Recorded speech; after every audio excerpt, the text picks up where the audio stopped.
Halo semuanya, kembali lagi di channel Catatan Anime. Kali ini kami akan melanjutkan alur cerita manhwa, legenda berandalan diam-diam jadi agen rahasia sekolah, atau The Bully in Charge. Tanpa banyak basa-basi lagi, ayo kita langsung ke ceritanya. Loyalty inside my DNA.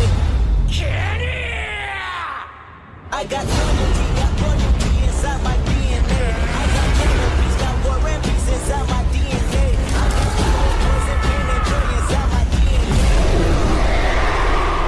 Shinra Tensei.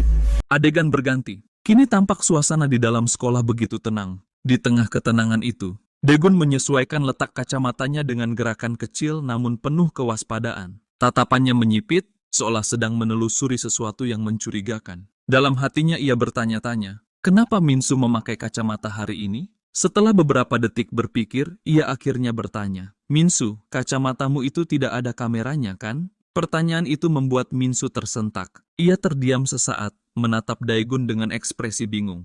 Apa maksudmu kamera? Kenapa kamu berpikir begitu? Tanya Minsu kembali. Melihat reaksi polos Minsu, Daegun sedikit menyesal atas kecurigaannya. Ia mencoba tersenyum walau terlihat dipaksakan. Aku cuma terlalu banyak nonton film mata-mata. Biasanya di film, kacamata seperti itu bisa punya kamera tersembunyi. Dalihnya, Minsu mengerjap pelan, lalu menjawab jujur. Dulu aku memang sering memakai kacamata. Nada suaranya berubah lembut, seperti sedang membuka lembaran masa lalu yang tak ingin diingat. Ia teringat satu kejadian lama tentang seorang teman gemuk yang pernah menjadi korban perundungan. Saat itu, seseorang mengunci bagian tengah kacamatanya dengan gembok kecil. Pelakunya adalah Hojong. Hojong memaksa temannya tetap memakai kacamata itu, lalu pergi membeli roti. Aku takut jadi target berikutnya, jadi aku berhenti memakai kacamata dan beralih ke lensa kontak, lanjut Minsu. Tatapannya kemudian beralih pada Daegun, matanya bergetar lembut. Tapi sejak kamu pindah ke sini, aku tidak takut lagi. Mendengar kata-kata itu, Daegun terdiam. Perasaannya bergejolak antara tersentuh dan kesal. Tatapannya kemudian beralih ke arah Hojong yang saat itu tengah mengunyah roti dengan santai. Entah mengapa, Hojong tiba-tiba merasa ada sesuatu yang tersangkut di tenggorokannya. Ia menatap balik dengan bingung. Kenapa dia menatapku seperti itu, pikirnya. Hojong meletakkan rotinya dan menoleh ke Jongmin. Hei Jongmin, aku bosan. Mau main sesuatu? Jongmin menjawab dingin tanpa ekspresi. Pergi sana. Suasana menegang. Daegun berdiri perlahan, suaranya meninggi penuh amarah yang ditahan. Gunakan otak kalian, aku sudah bilang. Jangan makan roti itu lagi. Begitu kata-kata itu keluar, Hojong langsung bereaksi refleks. Ia berbaring di lantai dengan posisi seperti hukuman militer Korea di awal tahun 2000-an. Jongmin menatap kaget. Apa yang kamu lakukan? Minsu menatap heran, merasa ada yang janggal. Ia merapikan kacamatanya pelan, dan gerakan itu tak luput dari pandangan Daegun. Minsu, gerakanmu tadi aneh, ujar Daegun. Minsu cepat menjawab, aku cuma belum terbiasa memakainya lagi. Daegun menggaruk kepalanya dengan napas berat. Oh begitu, aku akhir-akhir ini terlalu sensitif. Maaf, namun jauh di dalam hatinya ada perasaan lain yang tumbuh, seolah seseorang sedang memperhatikannya dari kejauhan. Dan memang benar, di luar kelas, seorang siswa dengan bekas luka di pipi kanan berdiri menatap ke arah jendela. Tatapannya tajam, penuh penilaian. Melihat sosok Daegun, ia bergumam dalam hati. Dia terlihat seperti tipe murid rajin. Pada saat yang sama, Jae-ina juga tengah melirik ke arah Daegun. Ia berdiri di dekat jendela sisi lain koridor, menatap ke dalam ruangan dengan ekspresi penuh rasa ingin tahu. Keduanya, si siswa berbekas luka dan Jae-ina, sama-sama memandang Daegun dengan pemikiran yang serupa. Dia terlihat biasa saja. Jae-ina kemudian melangkah hendak pergi. Namun, tanpa sengaja tangannya bersentuhan dengan tangan siswa berbekas luka itu. Maaf, ucapnya cepat, sedikit terkejut. Aku tidak sengaja. Siswa itu menatap dengan dingin, sorot matanya tajam. Jangan mendekat ke tempatku berdiri. Pergi. Nada suaranya datar, namun mengandung ancaman tersembunyi yang membuat udara di sekitarnya terasa menegang. Jae-ina mengangguk pelan sembari menelan kesal yang mulai naik di dadanya. Baik, aku pergi. Jawabnya datar berusaha menahan diri. Namun dalam hati ia bergumam jengkel. Apa dia gila? Saat itu, di sisi lain, seorang murid sedang mengalami nasib sial. Dari luar kelas terdengar suara gaduh yang membuat Daegun spontan menoleh. Tatapannya bertemu langsung dengan murid itu, seolah waktu berhenti sejenak di antara mereka. Murid itu terkejut, matanya membesar. Ia segera memalingkan wajah dan bergegas pergi sambil bergumam lirih. Aduh, kaget aku. Dari tadi dia melihat ke arahku. Sementara itu di kelas 19, suasana sedikit lebih ramai. Terlihat Ara menepuk pelan punggung Ji-ina dari samping. Kudengar tadi kamu ke kelas 1. Benar ya? Ji-ina sedikit kaget tapi mencoba tetap tenang. Iya. Tapi bagaimana kamu tahu? Ara tersenyum dengan nada menggoda. Semua orang juga tahu. Siapapun pasti penasaran sama murid baru yang ganteng itu. Kamu juga kan? Aku kira kamu cuma suka belajar. Ji-ina hanya menghela napas pendek. Siapa yang tidak suka cowok ganteng? Lanjut Ara lagi sambil tertawa kecil. Ji-ina ingin membalas, namun Ara lebih dulu memotong. Aku juga kaget waktu lihat dia. Nggak nyangka anak pindahan bisa setampan itu. Ji-ina akhirnya tersenyum tipis, matanya menerawang. Ya, benar, ujarnya singkat. Namun dalam hatinya suara lain berbisik pelan. Kalau begitu, aku punya alasan untuk memperhatikannya. Menjelang sore, langit mulai berwarna jingga pucat. Dari kejauhan, Ji-ina tampak berjalan pelan mengikuti Daegun tanpa disadari. Setiap langkahnya ia jaga agar tidak terdengar. Ia mengingat kembali ucapan Ara bahwa Daegun adalah pindahan dari Incheon. Bahkan, Ara tahu persis alamat rumahnya, lantai, hingga rute pulangnya setiap hari. Wajah Ara saat bercerita tentang Daegun masih terekam jelas di benak Ji-ina. Ada sesuatu yang aneh, entah kekaguman atau sesuatu yang lebih dalam dari itu. Dengan jaket abu-abu yang menutupi tubuh rampingnya, Ji-ina bersembunyi di balik pilar memandangi sosok Daegun dari kejauhan. Ia merasa canggung, bahkan menganggap dirinya seperti penguntit. Dia sendirian, tidak bersama manajernya hari ini. Kenapa dia pindah sekolah sebenarnya? Pikirnya sambil menatap langkah kaki Daegun yang semakin menjauh. Di tempat lain, suasana jauh berbeda. Sekelompok siswa sedang berkumpul. Salah satunya, siswa dengan bekas luka di pipi kanan, berdiri menatap ketiga temannya yang tampak gelisah. Kalian sebenarnya mau apa sih? Kenapa harus begini? Tanyanya. Kim Won-wong, yang sejak tadi asyik menatap layar ponselnya, melirik sekilas lalu berkata, aku bilang kita lakukan saja, masa berempat tidak bisa membuli dia. Siswa berambut coklat yang duduk di sebelahnya tampak ragu. Suaranya pelan namun tegas. Itu tidak masalah karena kita akan mengoroknya, tetapi No Man-ho mengikuti PAM. Kita bahkan bukan ketua, jadi menyerang tanpa memberitahu kelas 1-3 rasanya. Ucapan itu belum sempat selesai ketika Kim Won-wong mengangkat wajahnya. Dahinya berkerut, bibirnya menekuk membentuk senyum dingin. Lalu kenapa dulu kalian juga tidak lebih baik? Jangan sok suci sekarang. Hanya karena ada aku dan Ji Seok, kalian jadi takut menunjukkan kemampuan kalian di kelas itu ya? Kalau saja kalian berada di kelas lain, kalian pasti sudah bisa menguasai seluruh kelas itu. Tapi kenapa kalian masih peduli dengan aturan-aturan bodoh yang dibuat orang-orang itu? Ia menatap satu persatu wajah mereka dengan tajam, dingin, dan penuh keyakinan. Ji Seok dan aku nanti akan ambil alih semuanya. Jadi apalagi yang kalian khawatirkan? Kim Won-wong melanjutkan dengan nada seolah memberi perintah terakhir. Baiklah, aku akan mundur dan mengamati. Tapi ingat, selesaikan cepat. Kata-kata itu terasa seperti pukulan keras sekaligus tepukan di punggung, campuran antara ancaman dan dorongan yang tak memberi ruang untuk menolak. Keempat siswa yang mendengarnya saling pandang, namun tak ada satupun yang berani membantah. Melihat mereka terdiam, Kim Won-wong tersenyum tipis. Ia meraih ponselnya, memasukkannya ke saku, lalu berdiri perlahan. Hubungi aku kalau sudah selesai, katanya santai sebelum berbalik pergi. Salah satu dari mereka langsung menjawab cepat. Siap! Begitu langkah Won-wong menjauh, suasana langsung berubah kacau. Suara-suara saling tumpang tindih menandakan perdebatan yang tidak terkendali. Yang Jinmo akhirnya bersuara keras, ya, kalau itu si Won-wong, dia memang hebat. Waktu aku lihat dia di kelas, aku langsung tahu ada sesuatu yang beda dari dia. Dan dia juga ganteng. Hah, bagus. Ayo kita manfaatkan kesempatan ini buat cari uang. Tak lama kemudian, langkah kaki terdengar dari ujung jalan. Salah satu dari mereka menunjuk ke depan dengan nada tegang. Itu dia kan? Yang Jinmo menoleh cepat. Iya, itu dia. Ayo mulai. Begitu Daegun melintas, Yang Jinmo segera menghabiskan sisa minumnya, lalu melempar gelas plastik ke pinggir jalan. Ia memberi isyarat cepat pada ketiga temannya untuk mengikuti. Mereka bergerak serempak, langkah-langkah mereka bergaung di gang sempit. Namun, Daegun yang peka dengan situasi langsung menyadari kehadiran mereka. Ia menoleh sekilas dan tanpa ragu berbelok ke jalan lain. Gerombolan itu tetap mengejar, menembus gang-gang sempit hingga akhirnya tiba di jalan besar. Dari kejauhan, Jaina yang sejak tadi membuntuti Daegun melihat kejadian itu. Hatinya langsung berdegup kencang. Kenapa mereka mengejarnya? Apa mereka anak sekolahku? Gumamnya panik dalam hati. Tanpa pikir panjang, ia berlari mengikuti mereka. Napasnya memburu, langkahnya cepat. Namun, suara berat dari belakang membuat Yang Jinmo menoleh tajam. Ia melihat Jaina dengan pakaian abu-abu dan sikap gelisah yang tampak mencurigakan. "Hei kamu, ngapain di sini?" serunya curiga. Jaina gugup. Refleks mengangkat ponsel ke telinganya sambil berpura-pura menelepon. "Halo, siapa ini?" katanya dengan suara gemetar. Yang Jinmo mendengus pelan, lalu memberi perintah pada 3 temannya. "Kalian lanjut dulu, aku nyusul." Begitu ketiga temannya pergi, Yang Jinmo melangkah mendekat, berdiri tepat di depan Jaina. Ia menyipitkan mata, memperhatikan setiap gerak-geriknya.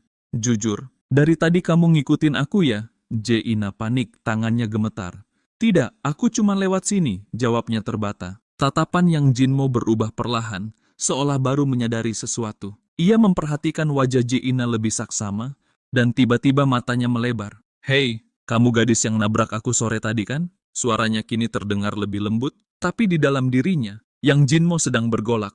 Ia mencoba tetap tenang di luar, namun dalam hati perasaannya melonjak penuh kegembiraan yang aneh. "Dia suka aku," pikirnya dengan senyum kecil yang nyaris tak terlihat. "Lucu banget." Yang Jinmo melangkah mendekat, napasnya berat menempel di udara. "Baiklah, aku mengerti. Kamu lumayan cantik. Kenapa ngikutin aku? Aku lagi sibuk sekarang. Atau mau lihat aku kerja?" Jaina tak mengerti maksudnya. Yang Jinmo bersikap santai, tangan kasarnya menyampir di bahu Jaina seolah itu haknya. "Habis ini kita bisa sewa kamar dan bersenang-senang." Kata-kata itu membuat tubuh Jaina merinding.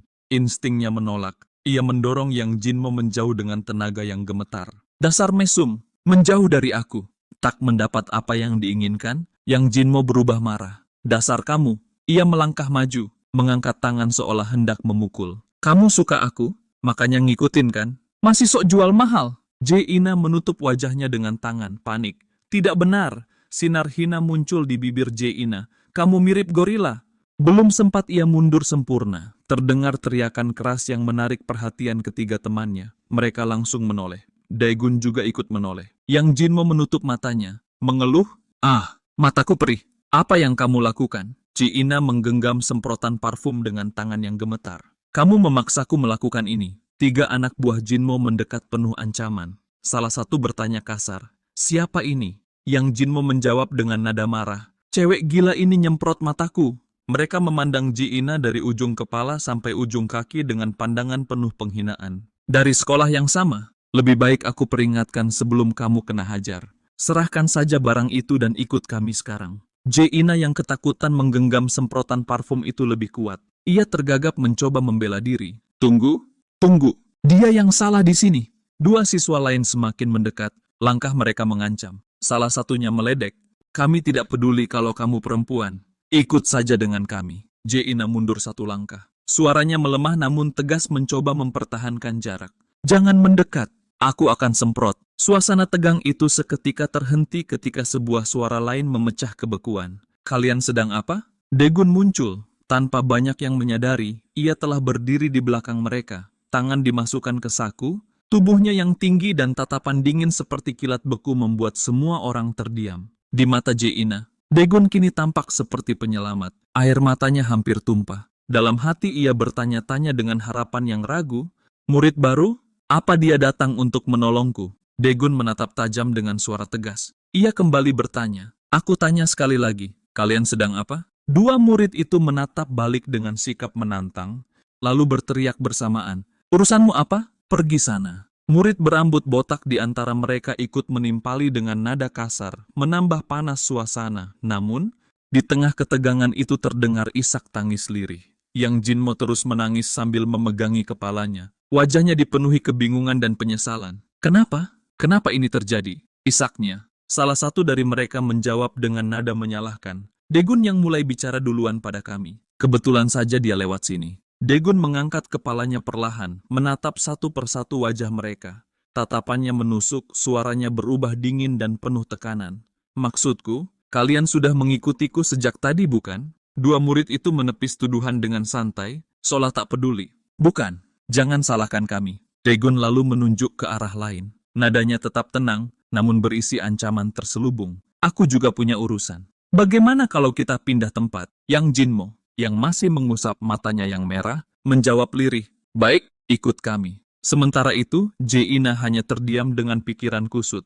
Apa yang sebenarnya dia rencanakan? Dia datang untuk menolongku, tapi kenapa bertindak seperti ini, pikirnya. Beberapa saat kemudian, di sebuah gang sempit yang dipenuhi tumpukan barang bekas, muncul dua murid dari sekolah Bongun. Yang satu adalah murid tahun pertama bernama Lee Jungman, dan satunya lagi Cha Jinwo. Keduanya berjalan dengan gaya congkak. Cha Jinwo menyeringai sinis. Apa yang dilakukan kutu buku di tempat seperti ini? Gang ini sudah kami pilih. Minggir. Yang Jinmo berusaha menjawab dengan canggung. Suaranya bergetar. Kalian kenal Kim Won Wong kan? Aku harus melakukan apa yang diperintahkan Won Wong. Mendengar nama itu, ekspresi Daegun berubah dingin. Dalam hati ia bertanya-tanya. Siapa sebenarnya Kim Won Wong itu? Dua murid Bongen itu melambaikan tangan dengan santai. Namun suara mereka mengandung peringatan tajam. Kami pergi karena Won Wong. Tapi kalau kalian terus menyebut namanya sembarangan, kalian akan tahu akibatnya. Yang Jinmo menggeram pelan, rasa frustrasi jelas terdengar di antara helaan napasnya. Sial, kenapa harus bertemu mereka di sini? Saat Cha Jinwo berjalan melewati Jaina, ia sempat menoleh. Senyum tipisnya menyeringai penuh maksud. Ngomong-ngomong, cewek itu ikut dengan kalian juga? Yang Jinmo langsung menjawab tegas. Tidak. Cha Jinwo hanya tersenyum sinis. Sayang sekali. Baiklah, sampai jumpa. Daegun yang berdiri tidak jauh dari sana hanya bisa menghela napas panjang. Dalam hatinya ia bergumam, orang-orang ini aneh sekali. Sementara itu, di sebuah warnet, suasana jauh berbeda. Ji Seok dan Kim Won Wong duduk santai di depan layar komputer. Jari-jari mereka menari di atas keyboard di sela-sela permainan. Ji Seok bertanya, katanya kau akan membereskan siswa pindahan itu? Kim Won Wong menjawab dengan nada datar namun penuh keyakinan. Sudah, aku suruh Yang Jinmo yang urus. Ji Seok menoleh dengan ekspresi terkejut. Apa kamu yakin bisa percaya sama mereka? Kim Won Wong hanya mengangguk perlahan. Matanya tetap terpaku pada layar. Tidak mudah menghadapi siswa pindahan itu, aku akui, dia kuat. Tapi meski begitu, kalau anak-anak tahun pertama itu berhasil menangkapnya, dia tidak akan berani datang ke sekolah lagi. Ia berhenti sejenak lalu menambahkan dengan nada dingin. Anak tahun pertama itu bertarung seperti anak tahun keempat. Kalau Jinmo dan yang lain bekerja dengan baik, anak baru itu akan sadar untuk tidak macam-macam dengan kami. Kalau tidak, maka dia sudah mempersiapkan dirinya untuk jatuh. Di sisi Daegun, pertarungan pun mulai meletus. Ia berdiri di pojok, mengamati setiap gerak dengan kewaspadaan tajam, siap meluncur kapanpun keadaan memanggil. Jaina panik dan takut terseret. Ia buru-buru berkata, ini tidak ada hubungannya denganku. Bolehkah aku pergi sekarang? Yang Jinmo berbalik, suaranya bergetar penuh amarah. Diam, tonton saja aku menghajarnya. Jaina terbungkam, matanya membesar menyaksikan ketegangan yang memuncak. Daegun meletakkan tasnya, pandangannya tak lepas dari Jaina. Dalam hati ia bertanya-tanya, kenapa dia terus mengikuti aku sejak di sekolah? Apa ada yang menyuruhnya mengikutiku? Haruskah kukatakan padanya untuk pergi? Akhirnya ia meminta Yang Jinmo untuk menyuruh Jaina pergi. Namun Yang Jinmo yang tersulut amarah menantang, siapa kamu sampai berani menyuruh-nyuruhku? Jaina berubah pikiran. Rasa penasaran mengusiknya. Ia ingin melihat kemampuan murid baru itu. Yang Jinmo, yang ingin pamer kekuatan, menebar senyum penuh percaya diri. Ia merapikan seragam putihnya, merogoh saku, lalu mengejek Daegun, kau datang ke sini untuk dipukul. Daegun menarik sedikit kerah bajunya dan menjawab dengan dingin, aku tidak tahu siapa yang akan menawarkan lehernya untuk disembelih. Tatapan Daegun tetap menempel pada Yang Jinmo. Dalam hati ia mengingat ucapan sebelumnya, Kim Won Wong. Dia yang mengirim orang-orang bodoh ini. Meski diperingatkan, Yang Jinmo tetap santai menghisap rokok dengan angkuh. Daegun memperingatkan dengan tegas, kalau sengaja meniupkan asap itu ke wajahku, aku akan memukulmu sampai mampus. Namun Yang Jinmo acuh tak acuh, ia malah mengembuskan asap tepat ke wajah Daegun. Dengan tenang Daegun menegaskan, sudah kubilang, jangan coba-coba meludah atau meniup asap ke wajahku hanya untuk terlihat keren. Lalu tanpa ragu, ia menutup mulut Jinmo dengan tangannya, membuatnya sulit bernapas dan mendorongnya ke samping. Dua teman Jinmo terpaku. Tak menyangka lawan mereka sekuat ini. Daegun menendang ringan kaki Jinmo, kemudian melayangkan pukulan keras ke arah bawah. Yang Jinmo yang terjatuh tak sempat menghindar. Pukulan itu menghantam tepat di wajahnya hingga wajahnya bergeser. Andai saja pukulan itu sedikit lebih keras, mungkin matanya sudah terpental. Jaina hanya bisa terdiam, matanya membesar dalam keterkejutan yang nyaris membuatnya kehilangan kata-kata. Di sisi lain, dua murid yang menyaksikan kejadian itu berbisik dengan nada tak percaya. Astaga, kita lihat dengan jelas barusan kan? Dia kuat sekali.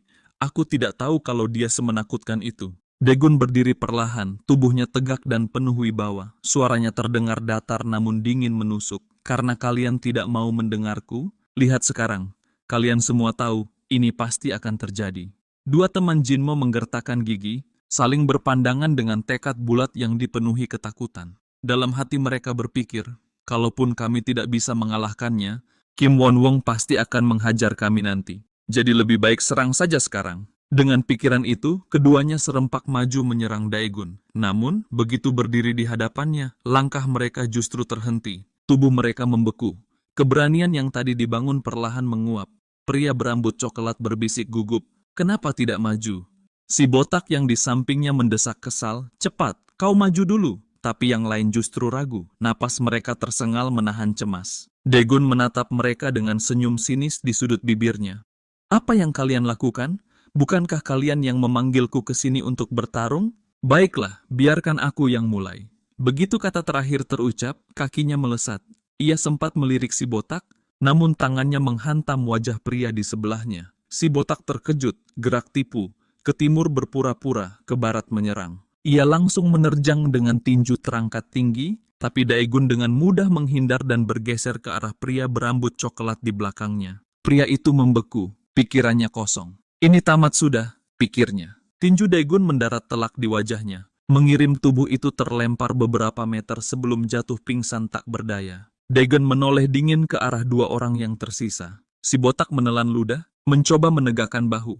"Temanku sudah tumbang, tapi kita masih 2 lawan 1. Ayo serang bersama." Namun sebelum langkahnya benar-benar maju, tendangan Daegun sudah lebih dulu mendarat di lehernya. Tubuhnya terhempas dan hasilnya sama saja. Kini tinggal satu orang yang masih berdiri, gemetar ketakutan. Ia sempat mundur sambil memaki, namun dalam hati bergulat dengan ketakutan lain. Kalau aku tidak melawan, Kim Won-wong tetap akan menghajarku nanti. Ia menggertakkan gigi, menguatkan tekad, lalu berteriak, "Mati kau!" Daegun menangkap lengannya dengan mudah, menatapnya datar. "Siapa yang kau maki tadi?" Katanya pelan, namun nadanya menggetarkan. Tanpa memberi kesempatan menjawab, tangan Daegun satunya menghantam perut pria itu berkali-kali sambil bergumam tajam, "Kalau ingin meminta sesuatu, lakukan dengan sopan." Setiap pukulan membuat mata lawannya hampir melotot keluar, napasnya tersengal, tubuhnya kehilangan daya melawan. Daegun lalu mencengkeram lengannya, melemparkannya ke samping, lalu mengangkat lututnya tinggi, hampir menghantam wajah pria itu, tapi berhenti hanya beberapa sentimeter. "Hampir saja aku membunuhnya," gumamnya dalam hati, menahan amarah yang bergetar di dada. Sementara itu, di warnet yang bising, suasana berbeda jauh. Kim Won-wong duduk di depan komputer, menatap layar ponselnya dengan ekspresi kesal. Dia kalah, sial sekali, gerutunya sambil mengetukkan jari ke meja. Ji Seok yang duduk di sebelahnya melirik sekilas dan tertawa kecil. "Kau main di warnet tapi malah pakai ponsel." Kim Won-wong menghela napas berat. "Yah, habis mode auto battle, langsung kalah begitu saja." Ji Seok tersenyum tipis. "Benar, auto battle tak akan pernah sebaik kalau main sendiri." Tiba-tiba, ponsel Kim Won-wong berdering. Ia menjawab dengan nada acuh. "Halo, sudah lama. Kau tahu berapa lama aku menunggu?" Namun, seketika ekspresinya berubah drastis. Matanya melebar, wajahnya memucat. "Apa? Semuanya?" Yang Jinmo terbangun dengan tubuh bergetar. Wajahnya basah oleh keringat dingin, napasnya tersengal, dan matanya liar menatap sekeliling. Dalam kegelapan yang pekat, ia merasa sedang berlari menembus terowongan sempit. Langkahnya bergema, disertai suara napas yang terburu-buru. Sesekali ia menoleh ke belakang. Suara langkah dari arah gelap terdengar semakin dekat, menghantui seperti bayangan maut. Tiba-tiba, dari balik gelap, sebuah tangan besar muncul. Ia menjerit panik. "Pergi! Pergi!" Cahaya samar terlihat di ujung terowongan. Dalam hatinya ia berteriak, "Jika aku bisa keluar dari sini, aku akan selamat." Namun sekejap kemudian, tangan lain menutup hidung dan mulutnya rapat-rapat. Ia tercekik. Ia berusaha berontak, namun udara menipis. Dengan sisa tenaga, ia menerobos keluar sambil berteriak, "Aku selamat!"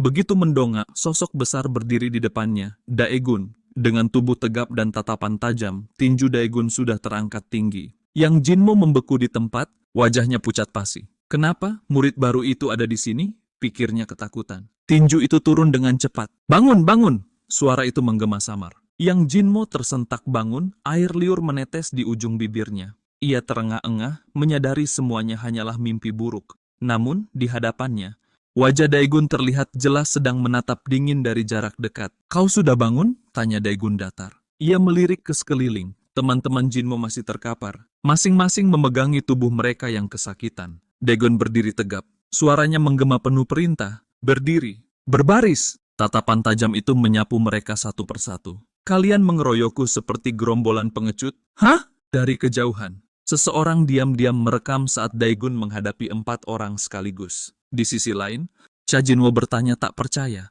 Memangnya ada orang seperti itu di sini? Lee Jungman di depannya menjawab cepat. Tidak, dia murid pindahan dari Incheon. Sementara itu, di seberang telepon, suara Kim Won Wong terdengar berat. Aku tahu dia kuat, tapi 4 orang sekaligus? Nada suaranya jelas menunjukkan kekesalan yang tertahan. Kembali ke lokasi. Daegun menepuk bahu Yang Jinmo pelan namun penuh tekanan. Siapa yang menyuruhmu? Yang Jinmo terkejut. Matanya melirik ke sana kemari dengan gugup. Tidak ada yang menyuruhku. Jawabnya berbohong. Tatapan Daegun menajam. Suaranya berubah dingin. Tadi kau sebut nama Kim Won Wong. Raut wajah Jinmo langsung berubah panik. Oh tidak, aku seharusnya tidak menyebut itu. Pikirnya menyesal. Ia akhirnya menyerah. Iya. Ya, aku mengaku. Tapi tolong, jangan bilang siapa-siapa. Jae-ina yang berdiri tak jauh hanya menatap tanpa berkedip. Dalam hati ia tertegun. Murid baru ini benar-benar membuat Jinmo mengaku begitu saja. Daegun menatap Jinmo lalu bertanya datar. Kenapa gadis ini ada di sini? Yang Jinmo menjawab cepat mencoba membela diri. Dia terus mengikutiku. Katanya dia suka padaku. Jae-ina sontak bereaksi dengan wajah kesal, suaranya meninggi. Aku tidak suka kamu, aku sudah bilang berkali-kali. Tapi kenapa kamu terus bilang begitu? Kamu gila ya? Aku benci kamu. Ia menunjuk ke arah Jinmo dengan tajam. Sudah lihat dirimu di cermin? Kamu mirip gorila. Ini bahkan bukan tubuh manusia. Menjijikan. Setiap kata yang keluar dari mulut Jae-ina seperti pisau yang menusuk jantung Yang Jinmo. Wajah pria itu meredup, pandangannya menunduk. Dengan suara nyaris berbisik ia berkata, aku mengerti sekarang. Jadi mari kita hentikan. Maaf. Tapi jujur, aku merasa kamu diam-diam mengikutiku. Jadi aku kira... Mendengar itu, Daegun spontan menoleh menatap Jae-ina dengan tatapan curiga. Jae-ina mendadak gugup, suaranya bergetar. Kamu maksudnya menonton film lebih dari 180 menit kan? Itu salah paham. Ia menunduk cepat mencoba tersenyum kikuk.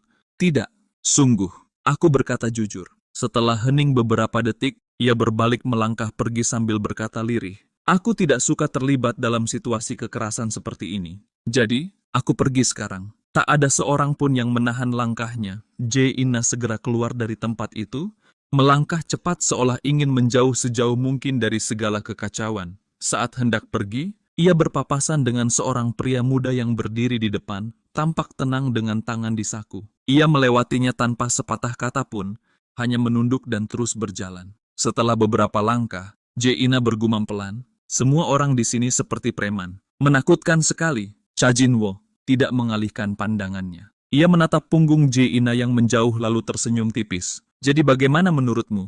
Cantik kan? Tanyanya dengan nada santai. Lee Jungman menjawab singkat. Yah, lumayan berbeda dari gadis-gadis di sekolah. Sudahlah, ayo pergi. Tugas sudah selesai. Sementara itu, Daegun masih berdiri tegap. Ia tengah mencatat nomor telepon beberapa orang. Suaranya terdengar datar namun tegas. Besok saat kalian kembali ke sekolah, bawa si bajingan Kim Won Wong ke sini. Suruh dia menemuiku. Tatapannya kemudian beralih ke Yang Jinmo, tajam dan menusuk. Yang Jinmo yang wajahnya masih pucat karena takut segera menjawab terbata-bata. Iya, aku paham. Aku pasti akan melakukannya. Keesokan paginya, suasana di kelas terasa hening. Daegun duduk di bangkunya dengan ekspresi kesal. Ia menatap jam dinding sembari menghela napas berat. Jam pelajaran ketiga sudah lewat, tapi kenapa dia belum juga muncul? Gumamnya dalam hati. Ia membuka ponsel dan membaca pesan dari Yang Jinmo. Maaf, Daegun. Aku belum melihat Kim Won Wong. Sepertinya dia tidak masuk sekolah. Sungguh, percayalah padaku. Daegun memandang layar itu beberapa detik lalu menghela napas. Kalau dia tidak di sini, aku yang akan mencarinya, pikirnya. Tanpa ragu, ia berdiri dan melangkah keluar kelas. Di kelas 16, pintu terbuka dengan hentakan. Semua mata menoleh ketika Daegun masuk mengenakan kacamata dengan wajah dingin. Yang Jinmo yang tengah sibuk bermain ponsel sontak menoleh terkejut melihat sosok itu. Daegun menepuk bahunya pelan sambil bertanya tenang namun berwibawa. Hei, di mana Kim Won-wong? Yang Jinmo menatapnya bingung. Siapa kamu? Daegun tidak menjawab. Ia hanya menekan bahu Jinmo perlahan, namun dengan kekuatan yang cukup untuk membuatnya meringis. Seketika wajah Jinmo berubah panik. Ah, sakit! Aku ingat sekarang. Kamu pasti Daegun. Maaf, aku tidak mengenali karena kamu pakai kacamata. Ampun, teriaknya, membuat seluruh kelas menoleh memperhatikan mereka. Daegun tetap tenang. Dengan nada datar ia berkata, aku sudah bilang kemarin, aku akan datang. Tepat saat itu Baek Suzy masuk ke dalam kelas. Wajahnya terlihat kesal saat melihat kegaduhan itu. Hei, ada apa ini? Kenapa bikin ribut di kelas orang? Dan kau yang Jinmo, kenapa diam saja? Katanya dengan nada tinggi. Suzy kemudian mendekati Daegun dan memegang kerah baju Daegun dengan kasar. Tunggu sebentar, bukankah kamu murid baru yang bikin masalah beberapa hari ini? Siapa kamu? Berani-beraninya datang ke sini dan bikin keributan? Daegun menatapnya dingin. Suaranya rendah tapi setiap katanya menusuk. Kenapa tiba-tiba ikut campur? Kamu mau cari masalah ya? Tanpa pikir panjang. Suzy menamparnya keras. Kacamata Daegun terlempar ke lantai. Kamu gila ya? Bentak Suzy sambil bersedekap angkuh. Kamu tidak tahu siapa aku kan? Anak seumur kamu masih belum tahu sopan santun rupanya. Daegun perlahan membungkuk, mengambil kacamatanya yang terjatuh di lantai. Ia menatap benda itu sejenak sebelum berkata dengan suara dingin. Kalau kacamata ini rusak, bagaimana? Suzy menyibakkan rambut panjangnya dengan gaya angkuh. Lalu berkata dengan nada sombong, aku Baek Suzy, adiknya Baek Sohyuk, pemimpin Golden Dragon tahun ketiga. Daegun belum sempat memasang kembali kacamatanya. Cahaya dari jendela memantul di wajahnya, membuat rautnya terlihat semakin tegas dan berkarisma. Tatapannya menembus tajam ke arah Suzy. Dengan nada tenang namun menusuk, ia berkata, kalau aku tidak tahu, lalu kenapa? Suzy terdiam sejenak. Dadanya terasa panas dan pipinya mulai memerah tanpa ia sadari. Bibirnya bergetar pelan. Lalu dengan senyum kecil ia berkata, bukan, Baek Sohyuk itu opaku. Namun dalam hatinya, Suzy bergumam kebingungan. Dia super ganteng tanpa kacamatanya? Daegun menjawab datar tanpa menunjukkan ekspresi. Lalu, apa hubungannya denganku? Belum sempat suasana kembali tenang, tiba-tiba pintu kelas terbuka. Seorang murid pria masuk dengan langkah santai namun penuh percaya diri. Tatapan Daegun langsung tertuju padanya. Siapa dia? Gumamnya. Pria itu tidak lain adalah Kim Won-wong. Tanpa berkata sepatah pun, ia langsung menendang perut yang Jinmo hingga tubuhnya terhuyung ke belakang. Daegun menatap tajam, keningnya berkerut. Apa yang dia lakukan, pikirnya. Kim Won-wong kemudian meraih rambut Jinmo, menariknya kasar, lalu menampar wajahnya keras. Kiri dan kanan bergantian. Suara tamparan itu menggema di seluruh kelas, memecah kesunyian dan membuat Daegun merasa tidak nyaman. Ia bergumam pelan, apa-apaan ini? Jinmo yang kesakitan memegangi wajahnya dan berteriak, Won-wong. Daegun menatap lurus. Suaranya tenang namun mengandung tekanan kuat. Jadi, kamu Kim Won-wong? Won-wong tersenyum lebar penuh rasa percaya diri. Yah, aku Kim Won-wong. Aku dengar kamu mencariku di kelas 16. Ia mendekat selangkah, senyumnya tak pudar sedikit pun. Jadi, mau apa kamu? Daegun menatapnya tajam. Sorot matanya tegas, penuh ketegangan yang seakan menembus udara di antara mereka. Ya, aku memang mencarimu, jawab Daegun. Suasana seketika membeku. Pandangan puluhan pasang mata kini tertuju pada mereka, membuat Daegun sedikit risih. Ia bisa merasakan tatapan penasaran yang menusuk dari segala arah. Dalam benaknya terlintas kembali ucapan manajer Lee, mulai sekarang kami akan melonggarkan aturan untukmu. Kalimat itu bergema di kepalanya seperti izin tak terbatas. Jadi aku boleh melakukan apa saja, pikirnya. Kembali pada situasi kini, Kim Won-wong menyeringai sombong. Kau murid pindahan bukan? Ada urusan apa sampai mencariku? Daegun menggaruk kepalanya dengan wajah datar. Ya, ini urusanku. Tanpa aba-aba, tinjunya melesat cepat seperti kilat. Kim Won-wong terkejut, tubuhnya kaku, namun serangan itu tak sampai mengenai sasaran. Seseorang menahan pukulan itu tepat waktu, orang itu adalah Yo Ji-seok. Kim Won-wong terpaku, wajahnya menegang. Ia baru menyadari bahwa ia telah meremehkan lawannya. Yo Ji-seok berkata tenang namun tajam. Hei, sedang bicara. Kenapa tiba-tiba mau memukul? Daegun menoleh pelan, menatapnya datar. Siapa kamu? Jangan ikut campur. Yo Ji-seok menjawab tanpa gentar. Yo Ji-seok, kelas 105. Walau beda kelas, ini juga urusanku. Ia mencoba melepaskan genggaman Daegun, namun sia-sia. Cengkeraman itu begitu kuat seolah baja membelit pergelangannya. Dalam hati, Yo Ji-seok mengumpat, sial, orang ini kuat sekali. Daegun tetap berdiri tegak dan tenang. Tatapannya tak bergeser sedikit pun. Lumayan, pinggangmu kuat. Kalau mau menjatuhkanku, silakan coba. Yo Ji-seok menarik tangannya perlahan, menggosok lengannya yang mulai memerah, lalu menyilangkan tangan di dada. Terserah, tidak begitu penting. Tapi kalau tempat ini akan jadi medan perang, setidaknya aku mau tahu alasannya. Kim Won-wong yang sempat terpaku kini kembali tenang. Ia merangkul bahu Jinmo sambil menyeringai licik. Jadi murid pindahan ini mencariku gara-gara kejadian kemarin ya? Setelah berkata begitu, ia menarik rambut Jinmo mendekat dan berbisik dengan nada kejam. Hei, pelayan sialan. Kau pasti punya sesuatu yang perlu dijelaskan kan? Kurasa orang ini tahu kalau kau yang kulibatkan. Jinmo tampak ragu, bibirnya bergetar ingin menjelaskan. Namun sebelum sempat berkata apapun, sebuah tamparan keras mendarat di wajahnya. Suaranya menggema dan tubuh Jinmo terlempar ke belakang. Daegun menyaksikan semua itu dengan wajah terkejut, sedikit bingung dengan apa yang baru terjadi. Sementara itu, Kim Won-wong menendang Jinmo dan memaksanya membungkuk. Tubuh Jinmo meringkuk, hampir menyerupai seekor anjing yang ketakutan, sementara Kim Won-wong menendang dan memakinya tanpa ampun. Sekarang kalau kupikir-pikir, semua ini membuatku terlihat seperti anjing. Berani-beraninya pelayan rendahan sepertimu mempermalukanku, serunya. Jinmo memegangi kepalanya. Tubuhnya gemetar hebat, meski dirinya tak merasa bersalah, mulutnya tak berhenti memohon. Maaf, jangan pukul lagi. Aku janji tidak akan mengulanginya. Tolong, Won-wong, maafkan aku. Wajah Kim Won-wong memerah, urat di pelipisnya menegang. Ia menatap Jinmo penuh amarah. Dasar bocah, berani sekali kau membuatku terlihat salah. Daegun menatap ke depan dengan pandangan kosong namun tajam. Pikirannya diliputi oleh sensasi aneh yang berputar-putar seperti kabut yang enggan sirna. Kim Won-wong akhirnya menghentikan amukannya. Ia menarik napas panjang dan berat seolah mencoba menelan amarah yang nyaris meluap. Baiklah, katanya dengan nada yang dibuat tenang.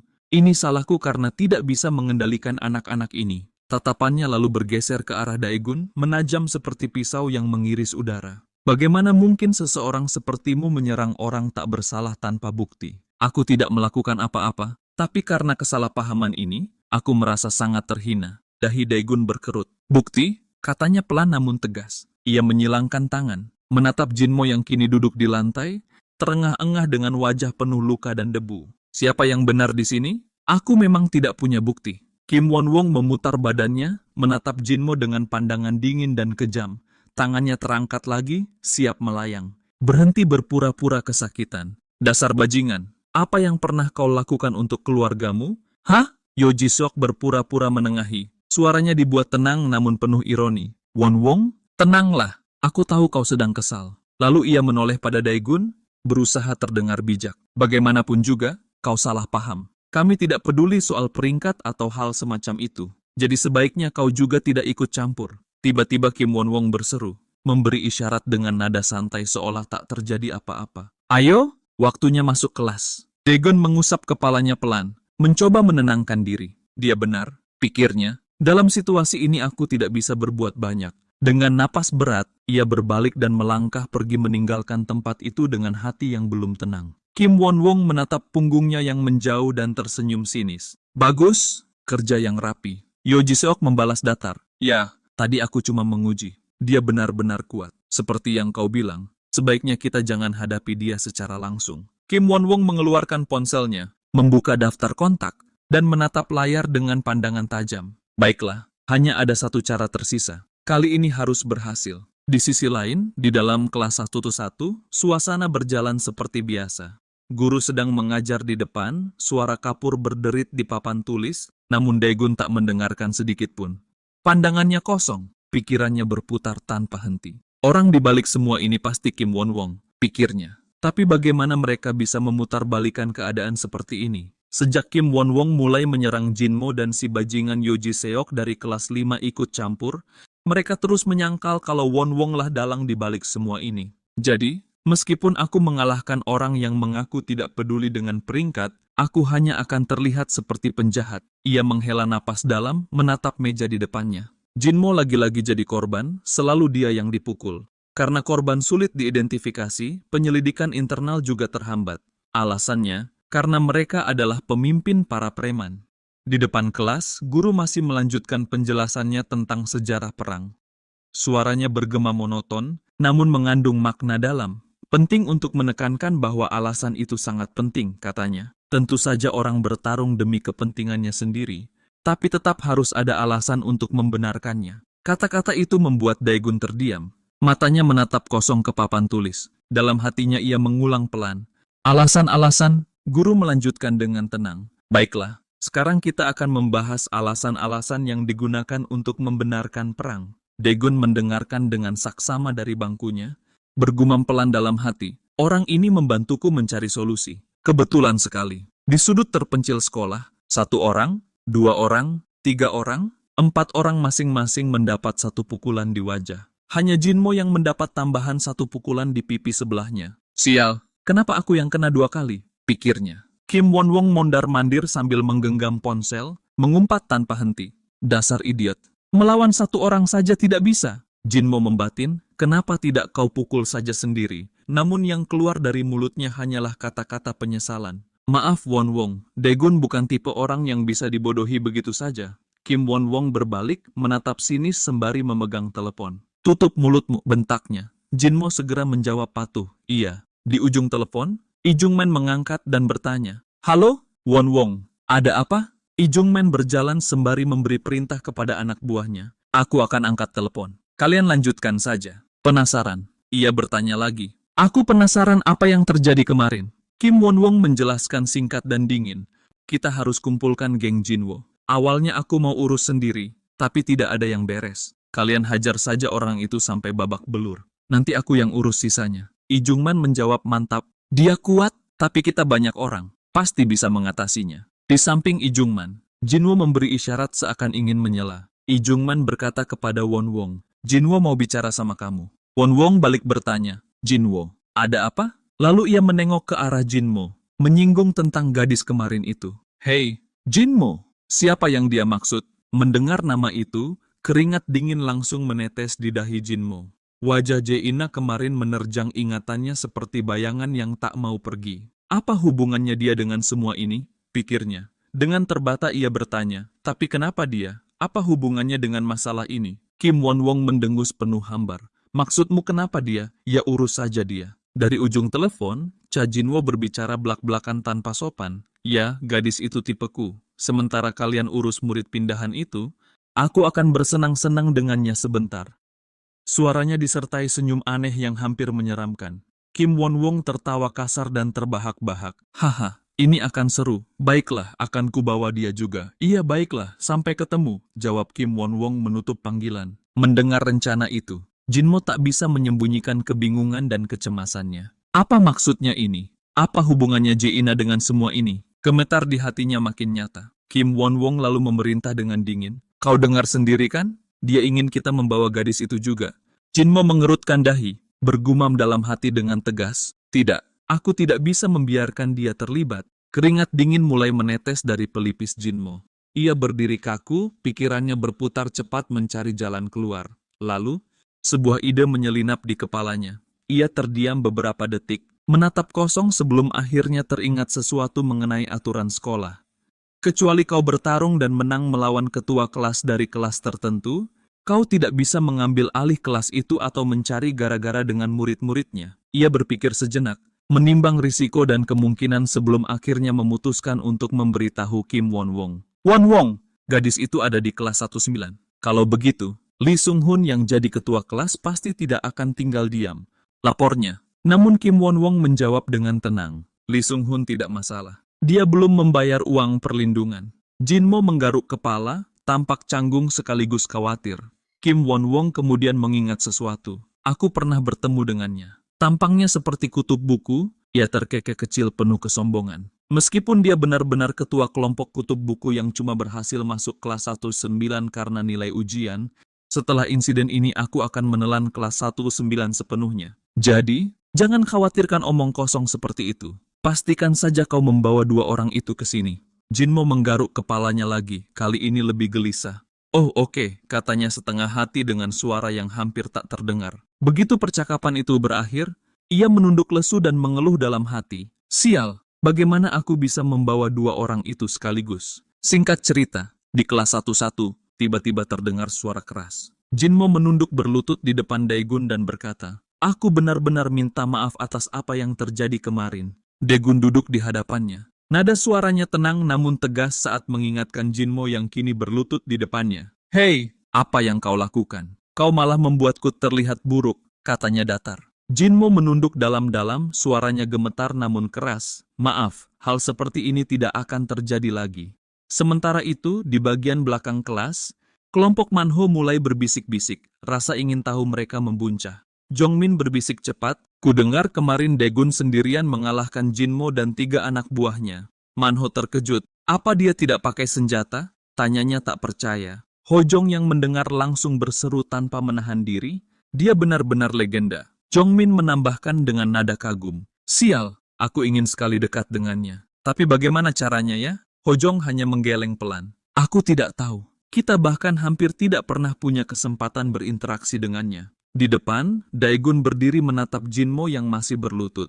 Ia menendang ringan Jinmo, bukan untuk melukai, tapi cukup untuk menyadarkannya. "Hei, kau tidak merasa ini salahmu?" Tanyanya tajam. Secara refleks, Jinmo menutupi wajahnya dengan kedua tangan. Ketakutan yang sama seperti kemarin kembali mencengkeram dirinya. "Maaf, maaf," serunya panik. Melihat pemandangan itu, Daegun terdiam sejenak. Sekilas bayangan muncul di benaknya saat Jinmo dipukuli habis-habisan oleh Kim Won-wong. Bayangan itu membuat dadanya sesak, dan entah kenapa, amarah yang tadinya membara perlahan berubah menjadi rasa iba yang sulit dijelaskan. Sebuah rasa simpati perlahan tumbuh di dalam hati Daegun. Dalam benaknya, ia bergumam dengan nada sarkastik yang nyaris tak terdengar.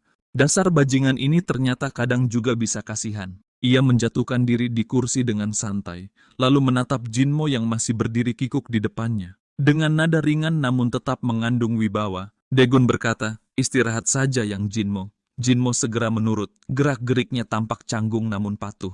Daegun melanjutkan dengan suara yang kini sedikit lebih lembut, "Aku baik-baik saja, tapi kamu harus pergi minta maaf pada gadis yang kemarin." Jinmo menoleh ke arah lain, wajahnya kaku menahan malu. "Ah, tentu saja," jawabnya dengan nada setengah terbata. Lalu setelah jeda singkat, ia menambahkan dengan hati-hati, "Omong-omong, Daegun, bolehkah aku traktir kamu makan sebagai permintaan maaf?" Pertanyaan itu membuat Daegun tertegun. Ia menatap Jinmo dengan mata kosong seolah tak percaya. "Hah? Kamu mau traktir aku? Kita makan bareng ya?" Ia ragu sejenak namun wajah Jinmo yang tampak tulus membuatnya luluh. Dalam hati, Daegun menghela napas dan akhirnya merangkul Jinmo sambil tersenyum kecil. "Baiklah, kalau makan, ayo kita makan." Jinmo terkejut, hampir tak percaya. Matanya berkaca-kaca dan ia langsung berkata penuh rasa syukur, "Terima kasih banyak." Daegun hanya tersenyum bingung lalu membalas dengan ringan, "Hei, kalau kamu yang ngajak, justru aku yang harus bilang terima kasih. Temanku, kamu juga sudah kerja keras." Sementara itu, di kelas 19, Jae-ina tengah bersandar di dinding dengan tatapan curiga. Ia menatap Jinmo dan bertanya setengah sinis. "Hah? Kamu mau ngajak aku makan sebagai permintaan maaf?" Tanpa ragu, Jae-ina cepat menolak. "Tidak, kenapa aku harus pergi?" Jinmo panik dan langsung menggeleng keras. Tidak. Aku tahu kamu tidak suka aku, tapi aku tidak bermaksud apa-apa. Aku cuma merasa bersalah. Aku juga mau ngajak kamu dan murid pindahan itu." Mendengar nama Daegun disebut, Ara yang sejak tadi berada di dalam kelas langsung muncul dari balik meja. Matanya berbinar penuh semangat dan ia berteriak, "Murid pindahan?" Jae-ina langsung menegur dengan nada tajam, "Hei Ara!" Namun Ara mengabaikannya, wajahnya begitu cerah penuh antusiasme. "Baiklah, ayo kita pergi," katanya tanpa pikir panjang. Jinmo mengerutkan kening sembari menggerutu pelan, "Tapi aku tidak ngajak kamu." Jae-ina menatap Ara tajam. Suaranya lebih serius kali ini. "Kamu benar-benar tidak boleh ikut-ikut. Nanti malah jadi canggung, kamu kan tidak ada hubungannya dengan ini." Mendengar itu, senyum Ara pun memudar. Ia menatap Jae-ina dengan wajah memohon. Suaranya bergetar halus. "Jae-ina, ini keinginanku. Kamu tahu lagi pula tidak akan ada kesempatan lain untuk dekat dengan murid baru itu." Yang Jinmo yang melihat tingkah Ara hanya bisa menggaruk kepalanya dengan kikuk. "Ah, bagaimana kalau aku juga mentraktir temanmu? Double date juga seru kan?"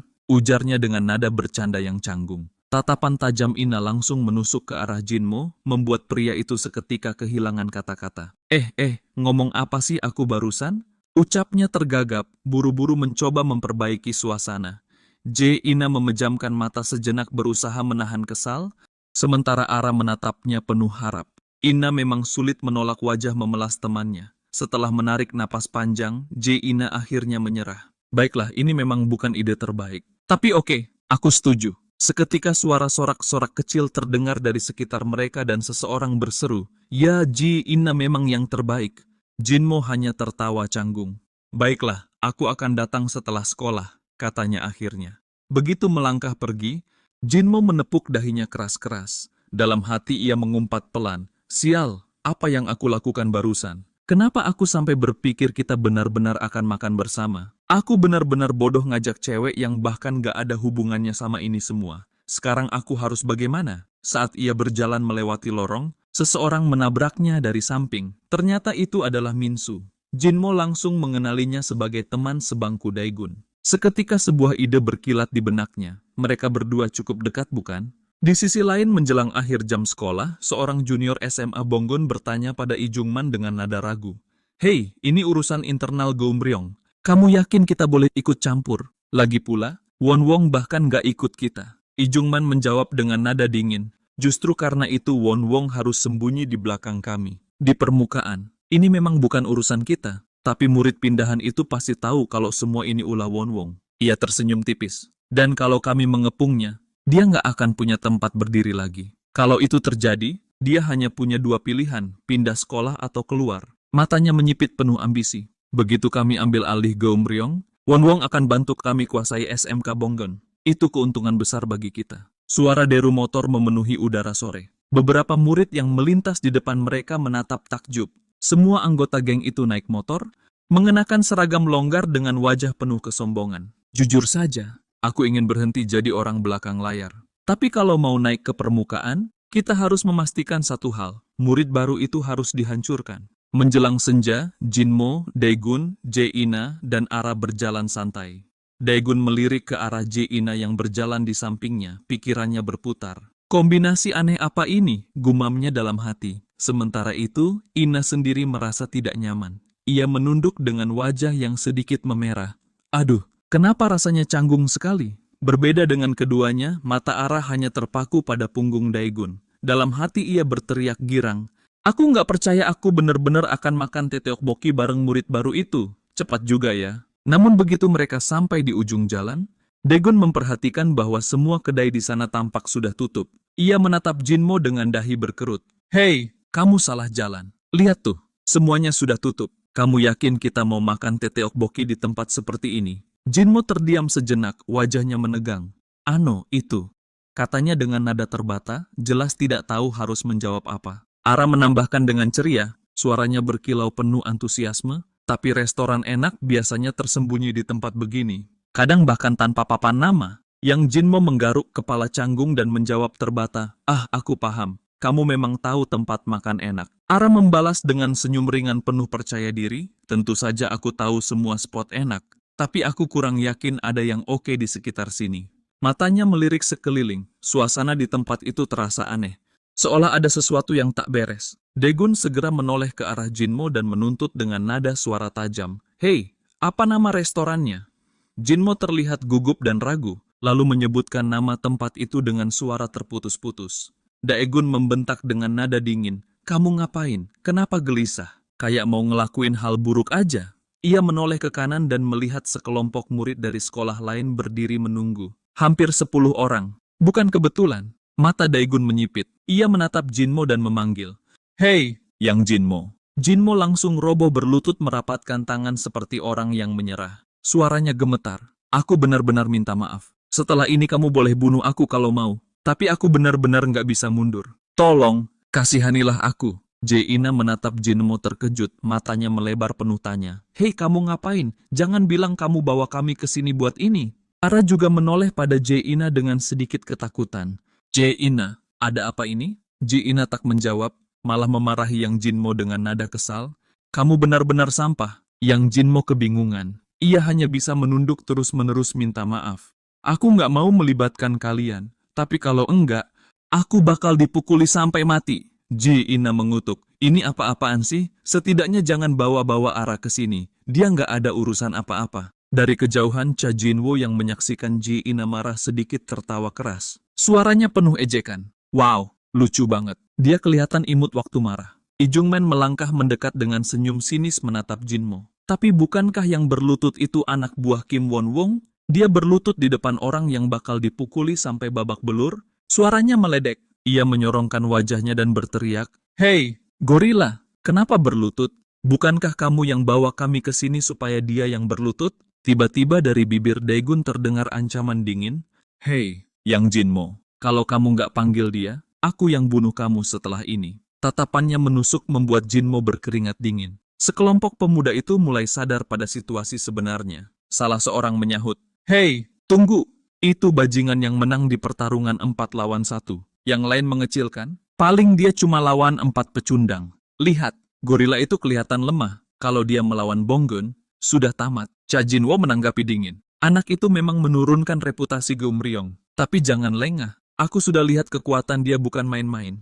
Daegun meletakkan tasnya dengan gerakan tenang. Pikirannya bergerak cepat. Aku harus bertindak lagi. Aku enggak mau ini terjadi, gumamnya dalam hati. Di antara tawa dan ejekan kelompok Ijungman, seseorang mengejek lagi. Dia kayak tongkat, tapi katanya kuat. Min Byongguan menggerakkan jarinya, melangkah maju dengan percaya diri. Suaranya penuh tantangan. "Hei semua, sebelum mulai aku mau duluan. Aku pengen lihat sekuat apa si bos Geumryong ini."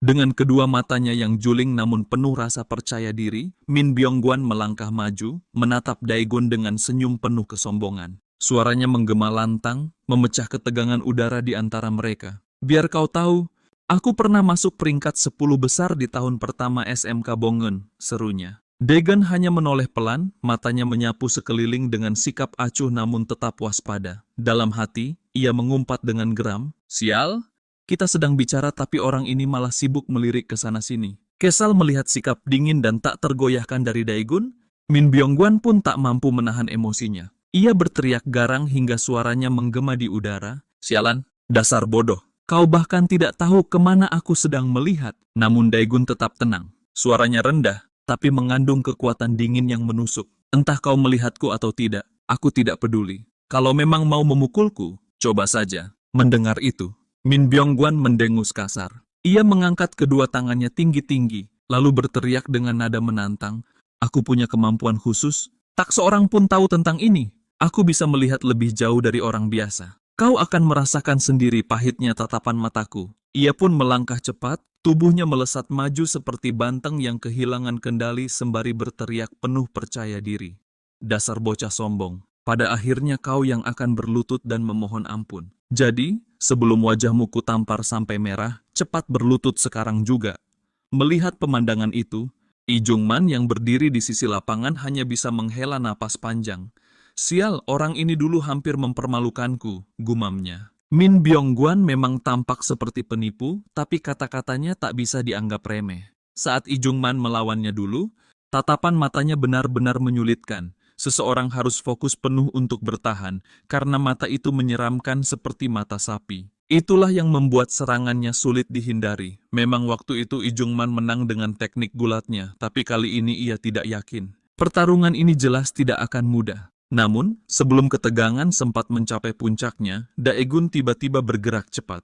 Tangan kanannya melesat ke depan, langsung mencengkeram leher Min Byongguan dengan kekuatan yang mengejutkan. Min Byongguan terperangah, tubuhnya merontak keras, tapi cengkeraman Daegun terlalu kuat. Ijungman mengernyitkan dahi, terkejut sekaligus tak percaya dengan apa yang baru disaksikannya. Ia berseru dengan nada setengah panik, "Apa-apaan ini?" Daegun mempererat cengkeramannya hingga napas Min Byongguan tercekat. Min Byongguan terengah-engah, bergulat dengan kesadaran yang makin pudar. Menyaksikan itu, wajah Ijungman memerah oleh amarah. Ia mengepalkan tinju dengan mata yang bergerak-gerak seperti pegas. Bagaimana kita bisa tahu kalau dia masih sadar atau tidak? Menyebalkan. Tubuh Min Byongguan terus menggeliat, seluruh ototnya menegang menahan rasa sakit. Melihat itu, Ijungman berseru panik, "Sudah cukup. Cepat akui saja kekalahanmu." Tetapi Daegun tidak menggubris seruan itu. Cekikannya malah kian mengunci, menekan hingga napas Min Byongguan semakin tersengal. Tiba-tiba, Min Byongguan mengeluarkan jeritan. lalu perlahan dilepaskan. Tubuhnya terhempas ke tanah, jatuh tersungkur dengan kedua lengan terkulai lemas. Dari bibirnya muncul busa putih yang menandakan kondisi yang mengerikan. Penonton yang semula ramai seketika terdiam. Keheningan menebal dan suasana berubah menjadi mencekam. Min Byung-gwan tergeletak dengan mulut berbusa. Pemandangan itu membuat udara terasa beku. Daegun menunduk.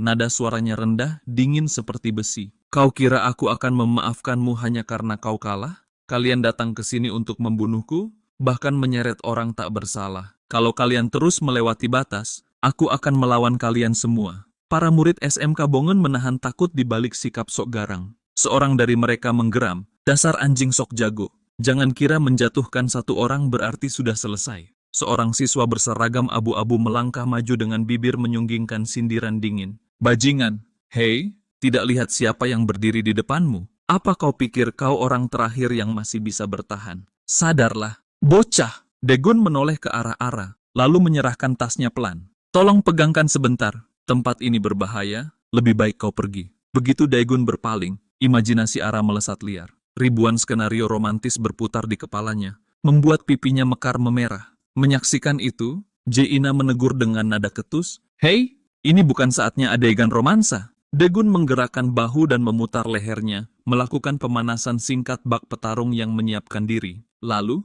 suaranya meledak lantang menantang udara. "Ayo, hadapi aku sekaligus." Sekelompok siswa berseragam abu-abu segera bergegas menyusun taktik. Pemimpin mereka yang berjambul pot memberi perintah tegas, "Kepung dia dulu, lalu serang dengan 5 orang sekaligus." Dengan begitu formasi kita tidak mudah diacak-acak. Suaranya berderam bengis saat menambahkan, "Kalau dia tumbang, pastikan dia masuk rumah sakit berminggu-minggu." Begitu instruksi selesai, 5 orang langsung menerjang melingkari Daegun. Ia berdiri tenang di tengah lingkaran, menatap sekeliling sambil menghitung dalam hati. Kalau mereka mengepungku, aku bisa memanfaatkan dinding ini. Tanpa ragu sedikit pun, Daegun melancarkan serangan ke lawan yang terdekat. Ia menghantam badan lawan itu berkali-kali ke dinding, lalu menyambar dengan beberapa pukulan keras ke wajahnya. Melihat rekannya dipermalukan, si pemimpin berjambul pot melangkah maju sambil mengumpat, "Sialan kau bajingan." Namun, Daegun bergerak lebih cepat. Ia meraih segenggam tanah dari pot bunga di dekatnya, lalu melemparkannya tepat ke wajah si pemimpin. "Ah, sialan, main curang kau!" teriaknya sambil oleng. Seorang berambut pirang maju hendak melancarkan tendangan mematikan, namun Daegun sudah siap. Ia menangkap kaki si pirang, memutarnya, lalu melempar tubuhnya ke samping. Tak berhenti di situ, Daegun menghantam dagu si pirang dengan pukulan telak hingga ia terhuyung sebelum akhirnya terkapar tak berdaya. Jinmo yang memperhatikan dari belakang bergumam pelan, "Sial, aku tahu dia kuat, tapi tidak kusangka sekuat ini." Dengan kekuatan itu, mungkin saja dia bisa menaklukkan Kim Won-wong dan Ji Seok, bahkan jadi bos nomor 1. Tidak, aku yakin dia bisa. Daegun kembali menjatuhkan satu orang. Ketika lawan berikutnya maju, wajahnya tetap bagaikan batu, datar dan tak terpengaruh. Ia mengelak dari pukulan, lalu menghantam leher musuh dengan serangan keras. Di sisi lain, murid-murid berseragam abu-abu mulai menunjukkan ketakutan. Cha Jinwo berteriak panik, "Hei, apa yang kalian tunggu? Cepat maju!" Beberapa orang langsung menyerbu. Tapi Daegun tidak memberi sedikit pun ruang untuk bernapas. Ia menerjang ke depan dengan kecepatan buas. Satu orang dipukul keras di perut hingga tubuhnya melengkung menahan sakit, lalu dihantam di bagian pinggang. Terakhir, pipinya menerima pukulan telak yang membuat kepala lawan terpelanting ke samping. Musuh berikutnya datang dengan tekad penuh, namun langsung disambut tendangan keras yang menghantam perutnya. Sekali tendangan saja, mulutnya berbusa dan napasnya tersengal-sengal seperti anjing yang kehabisan udara. Daegun tidak berhenti di situ. Ia berputar dan menendang kepala orang itu hingga tubuhnya terpental jauh, lalu jatuh pingsan di lantai dengan suara berat. Ia berdiri di tengah arena dengan dada naik turun dan napas terengah. Hanya tersisa 2 orang lagi. Dengan suara rendah namun mantap, ia bergumam, "Sudah 7 tumbang. Jujur saja, melawan 7 orang sekaligus cukup berat. Tapi lumayan juga buat kesehatan. Baiklah, ayo." Cha Jinwo memaksakan tawa kecut meski sorot matanya dipenuhi rasa gentar. "Haha, hanya segitu yang bisa kau lakukan, dasar monster." Namun di sisi lain, Lee Jungman memperingatkan dengan nada tegas. "Jinwo, dia tahu cara menghadapi banyak orang sekaligus. Lihat gerakannya. Setiap kali kita menyerang berdua, dia selalu memosisikan diri agar kita berbaris lurus. Dengan begitu, Orang di belakang terhalang temannya sendiri. Ingat waktu pertama kita mengepungnya, dia membelakangi tembok. Dia berpengalaman dan menjebak kita satu persatu, lanjut Ijungman. Belum sempat mereka bergerak lagi, suara langkah berat terdengar mendekat, bergema seperti dentum peringatan. Beberapa siswa saling berbisik dengan nada gugup, harus diakui, dia kuat, tapi cukup sampai di sini. Wajah Daegun menegang dan rahangnya mengeras. Ia bergumam pelan, sial, apalagi sekarang? Beberapa murid berseragam abu-abu masih berdiri tegak meski jelas ketakutan. Di antara mereka, pemimpin kelompok itu melangkah maju membawa tongkat bisbol di tangan. Cha Jinwo menatap Daegun dengan sinis, lalu menoleh ke seorang pria botak di sampingnya. Kau tetap di sini? Pria botak itu mengangguk santai. Iya, tapi sebentar. Apa semua orang bodoh itu sudah tumbang? Ia menatap Daegun dari ujung kepala hingga kaki, mendecakkan lidah dengan nada puas. Sekuat apa sebenarnya orang ini? Dengan senyum lebar penuh keangkuhan, ia mengayunkan tongkat bisbolnya ke depan. Suara logamnya berdesing tajam menembus udara. Wah, akhirnya tongkat bisbol ini ada gunanya. Mimpiku memang menghajar orang sepertimu. Ijungman menyeringai sinis, bibirnya melengkung seperti duri yang siap melukai. Daegun, kau memang hebat, tapi siapa bilang kami hanya 10 orang? Meski kau menjatuhkan para idiot itu, kau tetap akan mati hari ini. Daegun menggaruk kepalanya. Raut wajahnya menampakkan kekesalan yang tersimpan. Jadi sebenarnya berapa orang kalian semua? Mereka saling berpandangan lalu menjawab dengan nada penuh ejekan. Kau pikir bisa mengalahkan kami semua sendirian? Tiba-tiba, sebuah suara lain memecah keheningan di belakang Daegun. Siapa bilang dia sendirian? Daegun menoleh, terkejut menemukan Minsu sudah berdiri di sana. Minsu, kenapa kau di sini? Serunya penuh kaget. Belum sempat Minsu menjawab, langkah kaki lain bergema. Beberapa orang lagi muncul, bayangan mereka menyatu dengan tepi lapangan. Daegun semakin terkejut. Hei, bagaimana kalian tahu aku ada di sini? Manho melangkah maju bersama dua sahabat terdekatnya. Wajahnya tenang namun tegas. Kau sedang dikeroyok, jadi kami datang. Siapa yang tega meninggalkanmu sendirian? Manho menyunggingkan senyum tipis, lalu bersuara dengan ketegasan yang menggetarkan. Benar, kami ada di sini untuk membantumu. Para bajingan ini tidak bisa kau hadapi seorang diri. Matanya terbuka lebar dan suaranya mantap ketika ia menambahkan, tadi aku lihat kau hampir kehabisan tenaga, jadi kami datang. Aku memang tak suka kau berada di puncak, tapi aku juga tidak bisa diam melihatmu mati.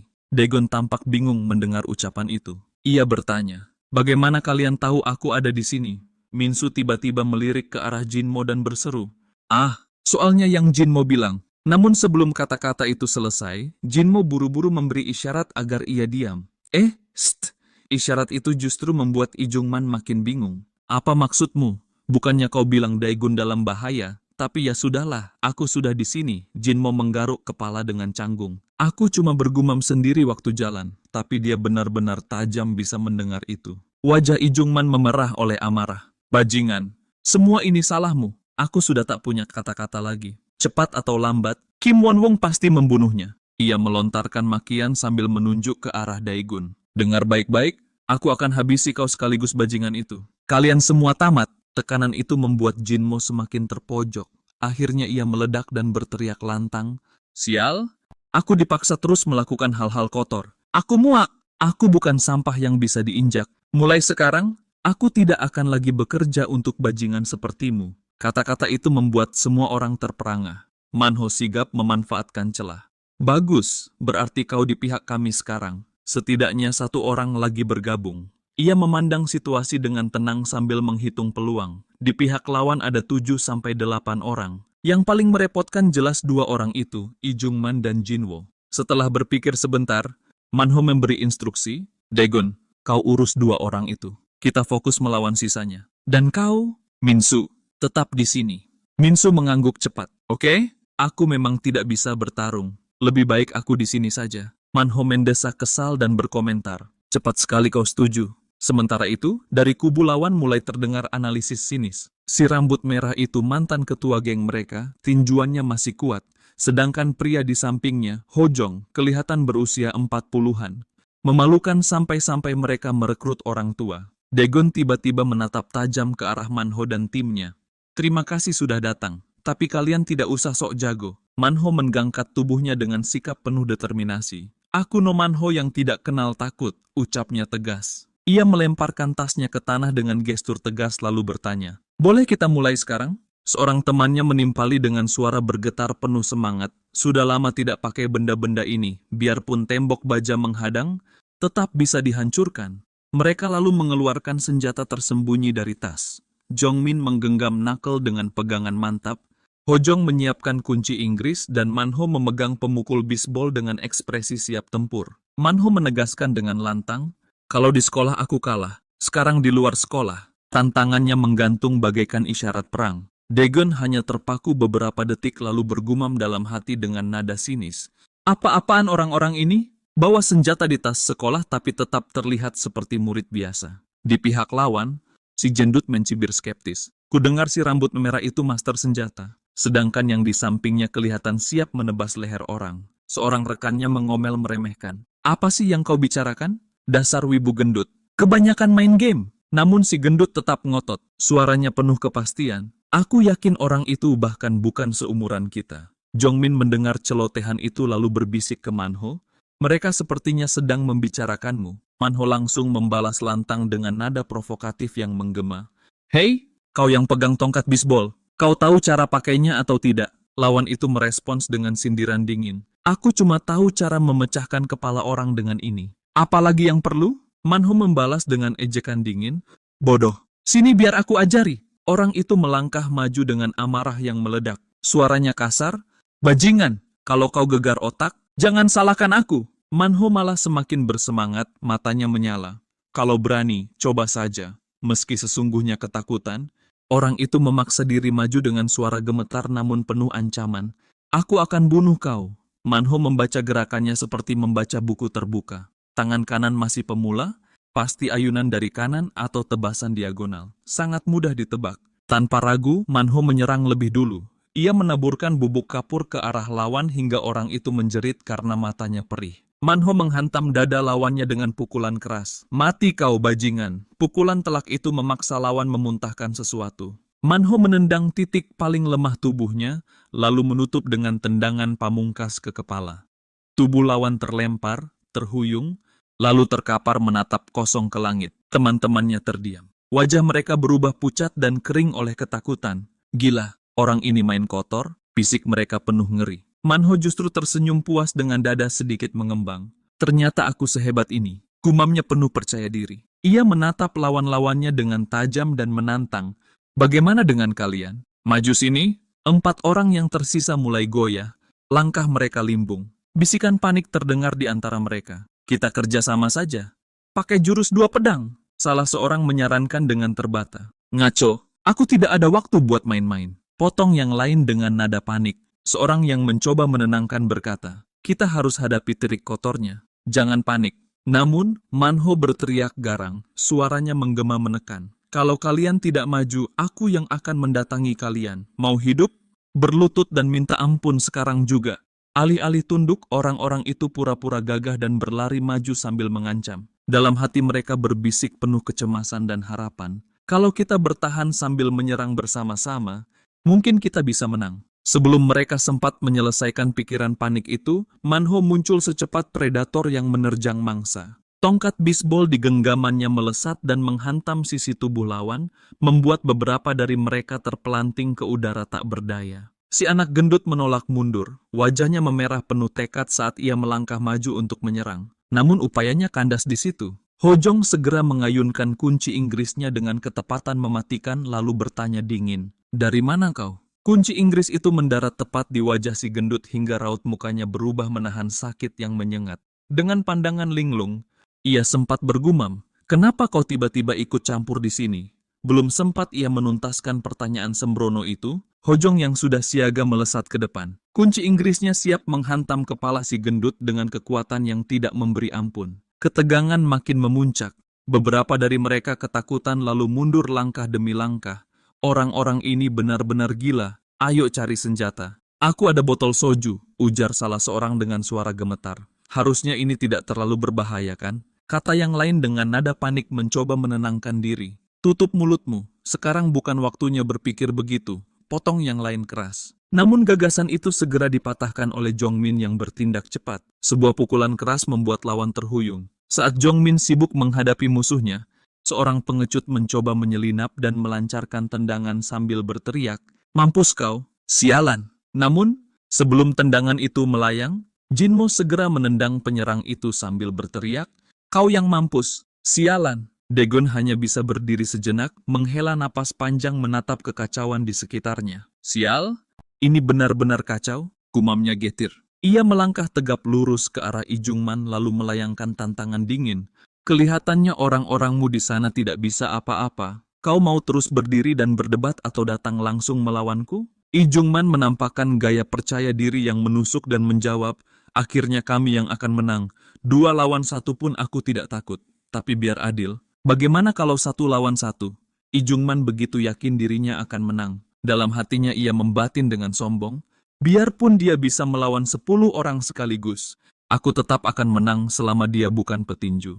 Langkahnya tegap dan berat, menapak lurus menuju Daegun seperti banteng yang siap menanduk. Sebelum menyerang, ia sempat memberi instruksi cepat kepada Jinwo dengan suara mantap namun syarat kesombongan, "Aku maju duluan. Kalau aku gagal, giliranmu menyerangnya." Tatapan Ijungman menyala penuh percaya diri. Di benaknya, ia teringat masa lalu ketika hanya dengan 1 atau 2 pukulan, lawan-lawannya langsung tumbang tak berkutik. Ia tersenyum sinis, yakin skenario itu akan terulang hari ini. Dengan kecepatan penuh, gerakannya meniru gaya lamanya saat menghajar Cha Jinwo dulu. Ia melesat maju menghantam perut Daegun dengan tenaga penuh. Namun hasilnya, nihil. Pukulan itu seperti menabrak dinding baja.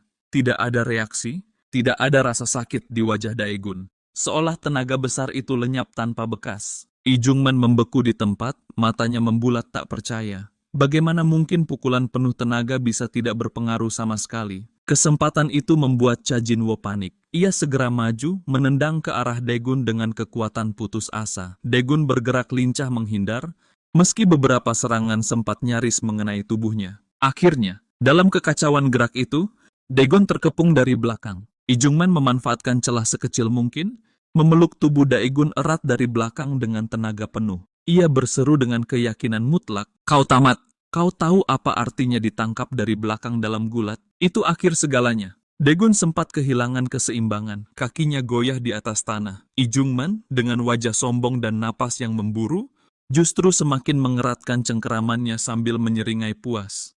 "Aku akan ajari kau sopan santun," desisnya dengan nada penuh ejekan. "Mau lari kemana sekarang? Kau tidak bisa kabur." Tubuh kekar Ijungman menegangkan seluruh ototnya, menahan Daegun dengan kekuatan luar biasa. "Sekarang aku akhiri di sini," ujarnya lantang. Situasi berkembang di luar dugaan Daegun.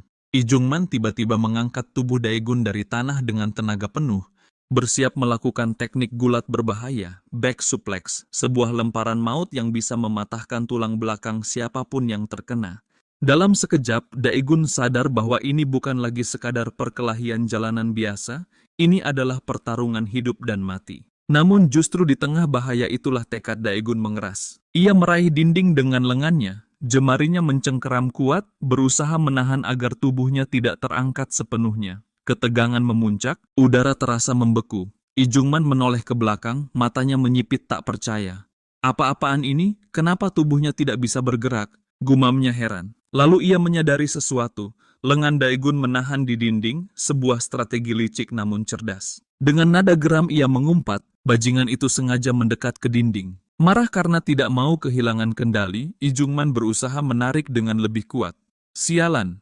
teriaknya penuh frustrasi. Dalam hitungan detik, Daegun melepaskan pegangan tangannya dari dinding. Keduanya pun jatuh berguling ke tanah dengan hentakan keras. Sekilas, posisi itu tampak menguntungkan untuk Ijungman, tapi jauh di dalam hatinya muncul rasa takut yang menyesakan. "Aku cuma bisa melakukan sedikit gerakan suplex. Aku tidak boleh melepaskannya," pikir Ijungman cemas. Tubuhnya besar dan berat, tapi Daegun menolak menyerah. Ia terus meronta, mengerahkan seluruh tenaga yang tersisa. Suara napas dan gesekan tubuh mereka bercampur dengan debu yang beterbangan, menciptakan pemandangan bak pertarungan binatang buas di arena. Dan kemudian, dalam satu gerakan tajam yang penuh insting, Daegun berhasil membalikan keadaan. Ia kini berada di atas, menekan Ijungman dengan kekuatan penuh. Tatapannya tajam, napasnya berat, dan suasana di sekelilingnya seolah membisu, menyisakan satu kebenaran yang tak terbantahkan. Daegun baru saja merebut kembali kendali atas pertarungan ini. Lee Jungman sama sekali tidak menyangka Daegun bisa melakukan serangan balik secepat itu. Matanya membulat, wajahnya mendadak pucat seperti kehilangan darah. Dalam hati, ketakutan merayap perlahan. Tidak, kalau aku di bawah, aku bisa celaka. Orang ini benar-benar berbahaya. Daegun menatapnya dingin, mengangkat tinjunya tinggi-tinggi, siap menghantam wajah lawannya hingga pingsan. Tapi tepat sebelum pukulan itu meluncur, sebuah bayangan menyambar dari sisi kanan. Cha Jinwo, dengan refleks cepat dan niat curang, menendang keras ke arah lengan Daegun. Bunyi benturan bergema keras, membuat pukulan yang seharusnya menghantam itu berhenti di udara. Kesempatan tersebut digunakan Lee Jungman untuk mundur terseret ke belakang. Tubuhnya menegang, napasnya memburu seperti binatang yang hampir diterkam. Daegun menghela napas berat, wajahnya mengeras menahan emosi. Menjengkelkan, kedua orang ini terlalu kompak, gumamnya dingin. Cha Jinwo mendarat ringan di tanah dengan sikap waspada, lalu bertanya dengan cepat, "Hei, kau baik-baik saja?" Lee Jungman yang masih terengah menjawab di antara napasnya, "Hah, terima kasih Jinwo, barusan benar-benar berbahaya. Sepertinya kita harus lebih hati-hati saat mendekatinya." Ia menatap tajam ke arah Daegun, lalu menambahkan dengan nada strategis, "Jinwo, gunakan taktik hit and run. Jangan beri dia waktu untuk membaca gerakanmu." Cha Jinwo mengangguk mantap. Ia bukan sekadar petarung jalanan biasa. Ia adalah salah satu peringkat tertinggi dari sekolah Bonggon yang terkenal dengan gaya taekwondo yang cepat, akurat, dan mematikan. "Aku akan menyerang tanpa henti," katanya pelan namun penuh keyakinan. "Kau jaga punggungku." Begitu kata-kata itu selesai, Jinwo melesat maju. Energi di sekeliling tubuhnya terasa berdenyut seperti gelombang listrik yang siap meledak kapan saja. Daegun tetap tenang, pandangannya tajam. Tubuhnya sedikit menunduk, siap menahan gempuran. Tapi serangan Cha Jinwo datang seperti badai. Tendangan demi tendangan menghantam udara dengan cepat dan beruntun, suaranya menderu seperti cambuk yang membelah angin. Awalnya Daegun masih bisa menghindar, setiap gerakan dibaca dengan ketepatan luar biasa.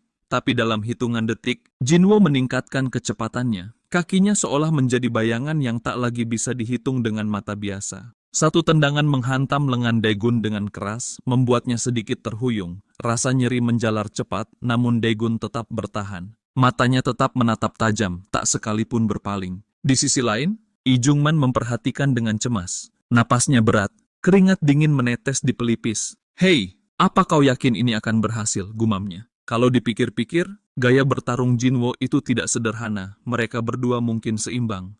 Pertarungan antara Daegun dan Cha Jinwo kini kian memanas.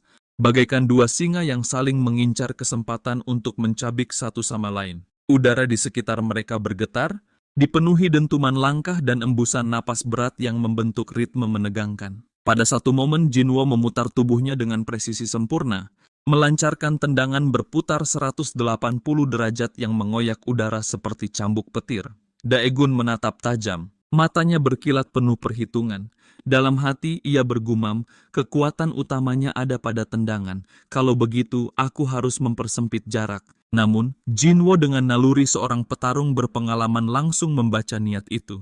Ia menjaga jarak dengan gesit. Setiap gerakan tubuhnya terukur dan matanya tak lepas dari langkah kaki Daegun. Dia berusaha mempertahankan jarak agar bisa menendang. Kalau aku mendekat, dia akan menyerang lalu segera mundur, pikir Daegun menganalisis. Sekilas, pandangan Daegun bergeser ke arah Lee Jungman yang masih berdiri siaga di sisi arena. Ia menimbang situasi dengan tenang. Orang itu hanya menunggu waktu. Begitu aku lengah sedikit saja, dia pasti akan menyerang dari belakang. Batinnya penuh kewaspadaan. Suasana berubah menegang. Dalam keheningan sesaat, ketiganya berhenti, saling menatap penuh keraguan dan kalkulasi. Cha Jinwo menegakkan tubuhnya. Napasnya masih terengah, tapi wajahnya menunjukkan kepercayaan diri. Ia bergumam pelan, "Sepertinya taktik ini berhasil. Kita mungkin benar-benar bisa menang." Namun, Daegun hanya tersenyum samar, seperti serigala yang baru saja membaca gerakan mangsanya. "Kurasa aku sudah cukup memahami gaya bertarungnya. Sekarang giliran aku." Sekejap kemudian, Daegun melesat bagai peluru yang ditembakkan dari laras baja. Tubuhnya menembus udara dengan kekuatan yang menghantam telinga. Ia menerjang Jinwo tanpa memberi ruang bernapas. Jarak yang sempit membuat ritme Jinwo kacau. Tendangan yang biasanya presisi kini kehilangan arah. Tangannya berusaha membalas namun terus meleset. Dalam sekejap, wajah Jinwo mulai berlumuran darah. Darah hangat mengalir dari hidungnya, menetes ke tanah. Ia terpaku, bingung oleh kecepatan serangan itu. Apa aku baru saja terkena pukulan? Pikirnya limbung. Matanya bergetar mencari fokus. Melihat rekannya dalam bahaya, Ijungman segera maju, melepaskan pukulan keras yang diarahkan tepat ke tubuh Daegun. Sementara itu, Jinwo berdiri terpaku di antara kesadaran dan kebingungan. Napasnya tersengal, pikirannya kalut. Apa-apaan tadi? Kenapa aku sempat kehilangan kesadaran? Gumamnya, tidak tahu bahwa badai sejati baru saja dimulai. Cha Jinwo bergumam dengan nada getir. Sial, aku lengah. Wajahnya menegang antara kesal dan lega. Dalam hatinya ia sadar, kalau saja Ijungman tidak sempat menyelamatkannya, mungkin sekarang dirinya sudah terkapar tak berdaya. Sementara rekannya terus maju menerjang, Jinwo memaksa dirinya untuk tetap tenang. Fokus, jangan terburu-buru. Selama dia menahan Daegun, aku harus mencari celah yang sempurna, pikirnya sambil mengatur ritme napas. Di sisi lain, Ijungman berusaha keras menekan Daegun dari berbagai arah. Namun pergerakannya terlalu terbaca, seperti buku terbuka di depan mata seorang ahli. Dengan suara rendah namun penuh keyakinan, Daegun berkata, gerakanmu terlalu jelas. Bahkan jika kau mencoba berpura-pura dengan pergelangan tanganmu, aku tahu kau sedang merencanakan kuncian. Ucapan itu menjadi firasat buruk. Dalam sekejap, Daegun memanfaatkan kelengahan lawannya dan menancapkan cengkeraman kuat ke leher Ijungman. Tekanan di tangannya begitu intens hingga membuat Ijungman terjebak, berusaha keras melepaskan diri namun sia-sia. Melihat rekannya dalam bahaya, Cha Jinwo menggertakkan gigi. Amarah dan ketakutan berbaur dalam dirinya. Namun di balik mata yang memerah itu, tersisa bara keberanian. Ia berteriak dalam hati, aku tidak akan membiarkannya begitu saja. Lalu, dengan keberanian yang membuncah, ia menerjang maju. Pemandangan itu membuat Daegun mengerutkan kening. Ia mendesis sinis, persahabatanmu ini menjijikan, tidak memberiku jeda sedikit pun untuk bernapas. Namun, Jinwo tidak peduli. Tatapannya tajam seperti pedang, langkahnya mantap penuh tekad. Saat jarak mereka hanya sejengkal, ia mengerahkan seluruh tenaga dan melepaskan serangan sekuat tenaga, seolah menaruh seluruh harga diri di dalamnya. Tapi Daegun tetap tenang, tubuhnya kokoh bagai batu karang di tengah badai. Dengan nada dingin ia berkata, aku sudah mempelajari semua gerakanmu. Begitu pertempuran kembali dimulai, Daegun bertarung dengan ketenangan seorang predator yang sudah hafal ritme mangsanya. Ia menangkis setiap serangan dengan presisi mematikan, lalu membalas dengan kekuatan brutal. Satu pukulan keras mendarat di tubuh Jinwo, membuatnya limbung. Tubuhnya goyah, matanya kehilangan fokus, lalu jatuh menghantam lantai keras. Tak ingin memberi kesempatan, Daegun segera meluncurkan serangan lanjutan. Tendangannya menghantam tubuh lawan dengan kecepatan dan kekuatan yang hampir tak terlihat. Setiap hentakan diiringi suara tajam yang menusuk udara.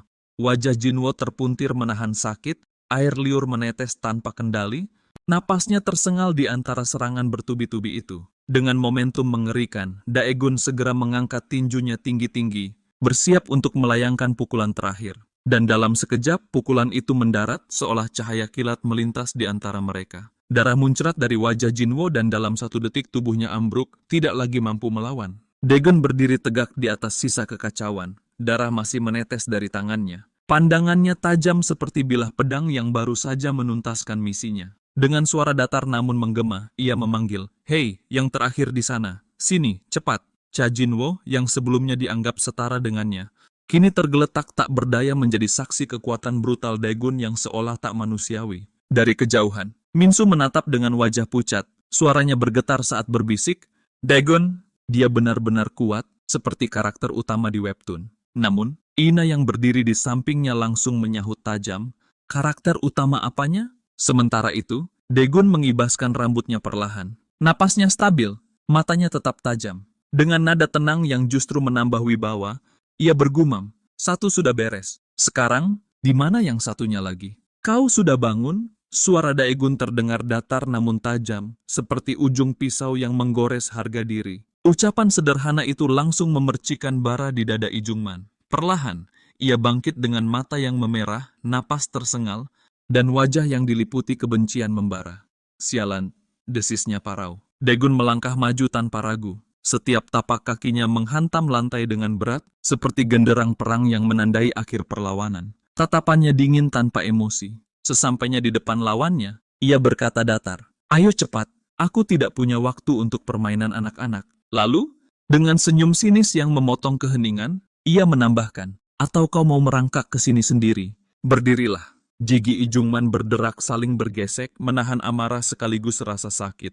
Dengan sisa tenaga, ia menggeram, "Diamlah." Namun, dalam hatinya ketakutan mulai merayap seperti racun. Dia bukan manusia. Monster seperti ini tidak bisa dikalahkan dengan tinju atau kuncian biasa, pikirnya. Ia lalu memutuskan untuk bertaruh segalanya. Kakinya mengentak tanah, tubuhnya menerjang maju dengan rahang mengeras menahan rasa takut. Tapi Daegun sudah lebih dulu membaca niatnya. "Kau mau coba menjatuhkanku lagi?" bentaknya tajam. Sebelum Ijungman sempat bereaksi, tinju Daegun sudah menghantam udara hingga bunyinya memecah kesunyian. Kepala Ijungman terpelintir. Wajahnya memar seketika dengan darah yang memercik di sudut bibir. "Sudah cukup bagiku," ujar Daegun pelan. Dinginnya kalimat itu menusuk lebih dalam dari pukulan manapun. Tubuh besar Ijungman yang sempat berdiri gagah kini limbung. Wajahnya bengkak tak keruan, giginya bergeser, dan pandangannya kabur. Ia mencoba berdiri, tapi kedua kakinya tak lagi sanggup menopang tubuhnya. Seperti menara yang kehilangan fondasi, ia roboh perlahan dan jatuh ke belakang tanpa daya. Daegun tidak berhenti. Dengan gerakan cepat dan presisi, ia meraih tubuh lawannya lalu menghantamkannya kembali ke tanah. Suara retakan tulang menggema di ruangan itu, disusul dentuman berat punggung Ijungman yang membentur keras lantai dingin. Dalam sekejap, posisi berbalik. Daegun kini duduk di atas tubuh lawannya, menguncinya rapat-rapat dengan cengkeraman besi. Napas Ijungman memburu, matanya liar mencari cara untuk kabur, tapi tubuhnya kaku, tak lagi mendengar perintah otaknya. "Sial, posisi ini terlalu berbahaya, aku harus lepas, pikirnya panik. Namun, sebelum pikiran itu tuntas, Daegun sudah menatap lurus ke matanya. Tatapan itu hampa, tapi penuh kuasa. Suara Daegun terdengar pelan namun tegas, seolah mengumumkan vonis. "Apa yang kau lakukan? Kau tidak cukup kuat untuk keluar dari ini. Tadi temanmu sempat mengganggu, jadi aku belum sempat menyelesaikannya." Ia mencondongkan tubuh sedikit ke depan, suara rendahnya terdengar seperti bisikan maut. "Mau aku selesaikan sekarang?" Mendengar perkataan itu, Ijungman seolah runtuh dari dalam. Ia hanya bisa menelan ludah, suaranya tersengal penuh kebencian. "Sial, sialan!" Kata-kata itu memancing letupan di dalam dada Daegun. Ia melepaskan amarahnya dalam sebuah badai pukulan bertubi-tubi. Setiap tinju mendarat dengan dentuman yang mengoyak udara. Wajah pemuda itu kian terdistorsi bercampur darah, air liur, dan keringat. Semua emosi yang selama ini tertahan meledak menjadi satu. Bagi Daegun, tiap hantaman adalah pelepasan, hampir seperti penebusan untuk luka-luka lama. Dari kejauhan, Jae-ina yang semula berdiri dengan ekspresi dingin, kini wajahnya mengeras oleh keterkejutan yang mendalam. Ia tak kuasa menutup mulut melihat kekerasan yang terjadi. Daegun tak berhenti, kepalan tangannya mengeras, siap meluncur lagi. Namun tiba-tiba terdengar suara lemah memecah deretan pukulan itu. "Berhenti, aku menyerah, tolong hentikan. Aku salah. Aku tidak akan menyentuhmu lagi." Daegun menatapnya tajam, lalu memerintah dengan nada memaksa, "Lihat aku, tatap mataku." Setiap hantaman membuat kepala Ijungman seperti hendak pecah. Wajahnya mengeras, gigi-giginya bergemeretak. Daegun dapat merasakan ketidaktulusan permintaan ampun itu. Ada kebohongan yang terselip di antara kata-katanya. Dengan dingin, ia semakin mengeratkan cekikan di leher lawannya. Di bawah tekanan rasa sakit yang hampir tidak tertahankan, Ijungman merintih memohon, "Berhenti, tolong, berhenti." Daegun menggeram, suaranya bergetar penuh tuduhan. "Berhentilah keras kepala. Hari ini kau akan mati hanya karena mengejar orang bernama Kim Won-wong. Apa yang sudah dia lakukan padamu? Apa dia menyakitimu?" Tak ada jawaban, hanya jeritan dan bunyi napas yang tercekat di antara debu dan keringat. Tatapan Daegun tetap menempel pada Ijungman ketika ia melontarkan ultimatumnya dengan tegas dan dingin. "Satu persatu. Alasan kau datang ke sekolah ini sudah jelas, hanya untuk mengacaukan ketertiban SMA Gomeryong. Sekarang pikirkan baik-baik, siapa yang bisa menstabilkan Gomeryong? Aku berikan dua pilihan, Kim Won-wong, atau orang yang sedang mencekikmu ini." Di sisi lain, tampak Manho dan rekan-rekannya berdiri di tengah lapangan yang kini porak-poranda seperti arena pertempuran. Napas mereka masih berat dan pakaian mereka berdebu, namun senyum puas terlukis di wajah. Sambil memegang tongkat bisbol, Manho berkata lantang, "Di sini sudah beres. Kurasa Daegun juga sudah menyelesaikan bagiannya. Benar saja, tak jauh dari sana, Daegun masih berdiri di atas tubuh Ijungman yang terkapar. Dengan suara berat dan dingin, ia memperingatkan semua yang tersisa, jangan pernah injakan kaki kalian lagi di sekolahku. Kalau berani datang lagi, aku pastikan kalian tidak akan bisa berjalan pulang. Manho menghampiri dengan langkah mantap. Kau biarkan mereka begitu saja? Tanyanya penuh nada menantang. Pemimpin mereka, Kim Won-wong, terlalu pengecut sampai harus minta bantuan dari sekolah lain. Bagaimana kalau kita habisi saja semuanya sekarang? Daegun mengusap rambutnya yang berantakan dan menggeleng pelan. Tidak perlu, aku masih ada urusan lain. Ia menatap Manho dengan tulus. Dan terima kasih sudah datang membantuku. Mendengar itu, Manho dan para rekannya saling pandang. Wajah mereka sedikit memerah. Santai saja, kita ini teman sekelas kan? Dari belakang, Minsu yang sejak tadi bersembunyi akhirnya melangkah maju. Ia menunduk dengan wajah merah menahan rasa bersalah. Maaf dan terima kasih Daegun, aku tidak bisa bantu apa-apa. Daegun menepuk bahunya pelan lalu menoleh ke arah Jinmo yang masih berdiri terpaku. Bagaimana, kau masih ingin menghajarku? Tanyanya datar. Jinmo menunduk dalam, suaranya pelan dan bergetar. Aku minta maaf, waktu itu aku tidak punya pilihan lain. Sementara itu, tak jauh dari sana, Ara dan Jae-ina berlari menghampiri dengan wajah penuh kecemasan. Kalian tidak apa-apa kan? Tanya Ara dengan nada panik. Namun, tubuhnya tiba-tiba goyah dan hampir terjatuh. Refleks, Daegun menangkapnya tepat sebelum tubuh itu menyentuh tanah. Jarak mereka begitu dekat membuat jantung Ara berdegup tak karuan. Ia menatap wajah Daegun yang hanya beberapa inci darinya dengan pipi merona. Terima kasih, Daegun, ujarnya lirih. Daegun tersenyum tipis. Untung kalian tidak terluka. Maaf, aku sudah menyeret kalian ke dalam masalah ini. Ara buru-buru menggeleng. Bukan salahmu, semua ini gara-gara Jinmo. Namun, sebelum suasana bisa mencair, Jae-ina memotong tajam. Cukup, tatapannya menusuk seperti bilah kaca. Kalian semua sama saja. Berhentilah jadi pembuli, jangan sakiti anak-anak di sekolah lagi. Ucapannya menggantung di udara sebelum ia berbalik dan menarik tangan Ara. Ayo, kita pergi. Dalam perjalanan pulang, Ina berjalan dengan langkah berat. Maaf Ara, tadi aku terlalu keras. Ara hanya tersenyum canggung, tapi dalam hati Ina bergumam dingin. Orang itu bukan tipe yang kucari untuk menjalankan rencanaku. Tak lama kemudian, Ina berhenti dan berkata, kau pulang duluan, aku mau ke suatu tempat.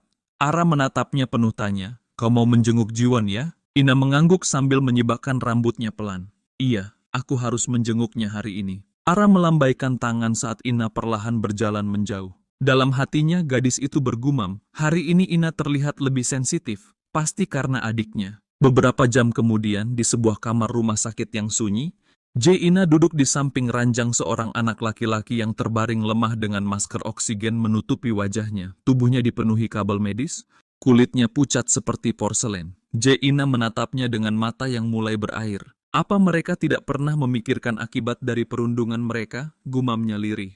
Rasa bersalah, kemarahan, dan kesedihan berpadu di dalam dirinya seperti badai yang tidak punya arah keluar. Sementara itu di tempat lain, Kim Won-wong tampak santai di kursi sambil memainkan ponsel di tangannya, seolah dunia tidak punya urusan dengannya. Namun dari kejauhan, langkah kaki berat mulai terdengar mendekat. Ia mengangkat kepalanya dengan malas dan mendapati Jinmo datang bersama beberapa orang. Sorot mata Jinmo kali ini bukan lagi ketakutan, melainkan api yang menyala. Di taman yang diselimuti suasana tegang, Yang Jinmo menatap Kim Won-wong dengan pandangan yang menyala marah, seolah bara api telah bersemayam di balik matanya. Kim Won-wong memperhatikan gerak-gerik Jinmo yang perlahan memasukkan tangannya ke dalam saku, membuat udara di antara mereka terasa berat dan penuh ketegangan. Ia mengernyit, merasakan ketidaknyamanan yang menjalar, lalu menegur dengan nada tajam. "Hei, ada apa dengan sikapmu? Keluarkan tanganmu dari saku sekarang." Namun, Jinmo tetap diam. Ia hanya melangkah maju dengan langkah berat, penuh maksud tersembunyi. Kim Won-wong mulai merasakan sesuatu yang tidak beres. Tatapannya bergeser ragu, lalu ia menunduk dan di sanalah pandangannya membeku, melihat tangan Jinmo yang mengepal begitu erat hingga buku jarinya memutih. Dalam hati, Won-wong bergumam gelisah. "Sial, apa yang sedang terjadi di sini?" Tanpa peringatan, Jinmo tiba-tiba melepaskan tinju keras yang melesat menuju wajah Kim Won-wong. Namun, refleksnya masih bekerja. Ia berhasil menghindar dengan cepat. Pukulan berikutnya datang dari arah samping, tapi Won-wong kembali bergerak lincah mengelak tepat pada waktunya. Dengan napas terengah, ia mendesis kesal, "Sialan, dasar brengsek Jinmo." Sebelum ucapannya tuntas, tinjunya sendiri sudah lebih dulu melesat, menghantam pinggang Jinmo dengan keras. Suara desahan kesakitan keluar dari mulut Jinmo yang terbungkuk menahan nyeri. Belum sempat ia menata diri, seorang pria berambut merah menyala melompat maju seperti api yang menyambar bensin. Melihat itu, Kim Won-wong menggertakkan giginya. Matanya memantulkan amarah yang mendidih. "Sialan bajingan-bajingan ini," serunya penuh geram. Tendangan keras pria berambut merah menghantam dada Won-wong hingga tubuhnya terdorong mundur. Tak memberi waktu untuk bernapas, pria berambut abu-abu datang menyerbu. Kali ini, Won-wong tidak sempat menghindar. Tinju pria itu mendarat telak di pipinya, membuat kepalanya terpelanting. Dalam keadaan limbung, pria berambut hitam langsung memanfaatkan celah. Tendangannya menghantam tubuh Won-wong dan melemparkannya ke belakang. Jinmo, dengan wajah penuh kebencian, tidak membuang kesempatan. Tinju terakhirnya menghantam wajah Won-wong dengan kekuatan penuh. Wajah Kim Won-wong kini lebam dan bengkak, darah menetes di sudut bibirnya. Namun, di balik rasa sakit yang mencabik, hatinya menyala oleh amarah yang nyaris tidak tertahankan. "Bangsat, brengsek, sialan," sumpahnya dalam hati. Meski tubuhnya gemetar dan luka-luka, ia tetap berdiri tegak sementara keempat lawannya mengepung seperti serigala lapar yang mencium darah. Sementara itu di rumah sakit, suasana sunyi menekan hati. Jae-ina duduk di kursi dengan wajah murung. Matanya menatap kosong ke lantai putih yang dingin. Bayangan perkelahian yang dipimpin Daegun terus berputar di kepalanya. Dengan suara lirih, ia bergumam, "Apakah semua masalah harus diselesaikan dengan kekerasan seperti ini?" Kembali kepada Kim Won-wong. Kini ia benar-benar tidak lagi sanggup menandingi keempat pria itu sendirian. Satu-satunya pilihan yang paling rasional hanyalah melarikan diri. Dengan pikiran yang berputar cepat, Kim Won-wong seketika berusaha kabur. Keempatnya langsung mengejar. Rasa dendam dan amarah lama menggerakkan mereka bak anjing gila yang mengincar mangsanya tanpa ampun. Kim Won-wong berlari sekuat tenaga dengan napas memburu, sementara Jinmo dan kawan-kawannya mengejar tanpa sedikit pun melambat. Mereka berlari dari satu gang ke gang lain. Sesekali Kim Won-wong menoleh ke belakang, berharap memastikan apakah jarak telah terbentuk antara dirinya dan pengejarnya.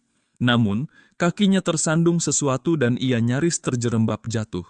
Melihat hal itu, Jinmo segera menyerbu dengan tinju terangkat, siap menghantam dengan brutal. Beruntung, Kim Won-wong berhasil menata kembali keseimbangan tubuhnya. Ia mengelak dan bahkan sempat melancarkan tamparan kejutan ke wajah Jinmo. Tetapi melawan 4 orang sekaligus adalah perkara yang mustahil untuk dimenangi. Salah seorang dari mereka menendang perut Kim Won-wong dengan kekuatan penuh hingga tubuhnya terpental dan menghantam dinding di dekatnya. Jinmo mengerutkan alis lalu berteriak dengan nada kesal, "Kami masih menahan diri. Dasar brengsek!" Jinmo menyeringai sinis dan menambahkan dengan nada mengejek, "Kenapa lari seperti pengecut begitu? Kami bahkan belum benar-benar menyentuhmu. Tapi kau sudah panik. Aku sudah bilang kau akan menuai apa yang kau tabur. Selama ini kau selalu menginjak-injak kami. Pasti kau menikmatinya kan? Lihat wajahmu sekarang. Lucu banget ya kalau ketakutan." Hahaha. Kim Won-wong terduduk bersandar di dinding. Matanya memancarkan kecemasan yang pekat saat menatap mereka. Jinmo mengerutkan kening lalu berkata dingin, "Sekarang apa yang bisa kau lakukan sendirian? Menyedihkan sekali. Dulu aku bodoh karena selalu menuruti perintahmu, Kim Won-wong. Aku bersumpah tidak ingin melihat bajingan sepertimu lagi." Di rumah sakit, seorang pemuda terbaring tidak sadarkan diri.